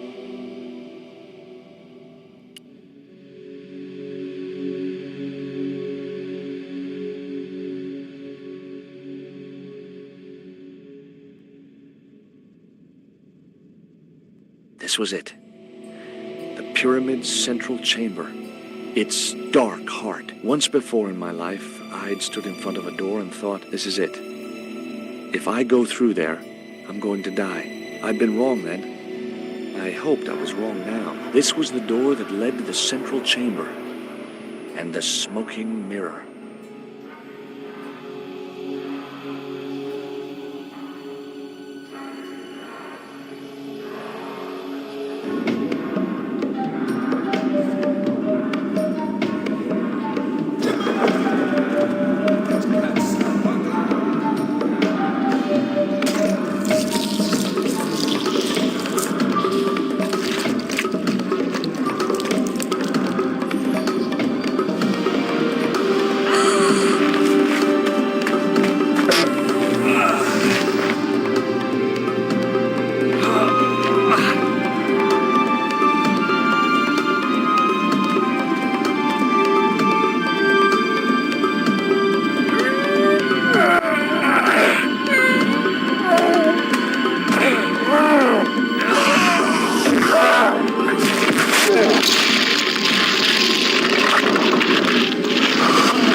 Taken thousands of years trying to chase something that's staring us in the face. When life is lost, its fist and you're feeling flat, you must remember that happiness is an inside job. If your name is Mary, if your name is Bob, it's up to you if you sing or sob. Remember, happiness is an inside job. A lot of people travel in search of the sun, flying and fishing, looking for fun. But it isn't easy leaving cares behind. And pretty soon you'll find happiness is an inside job. If your name is Mary, if your name is Bob, it's up to you if you sing or sob. Remember, happiness is an inside job. You can have a house on top of the hill, bank accounts worth a couple of mil. But when you lose your spark and your spirits dip, hang to this little tip. Happiness is an inside job.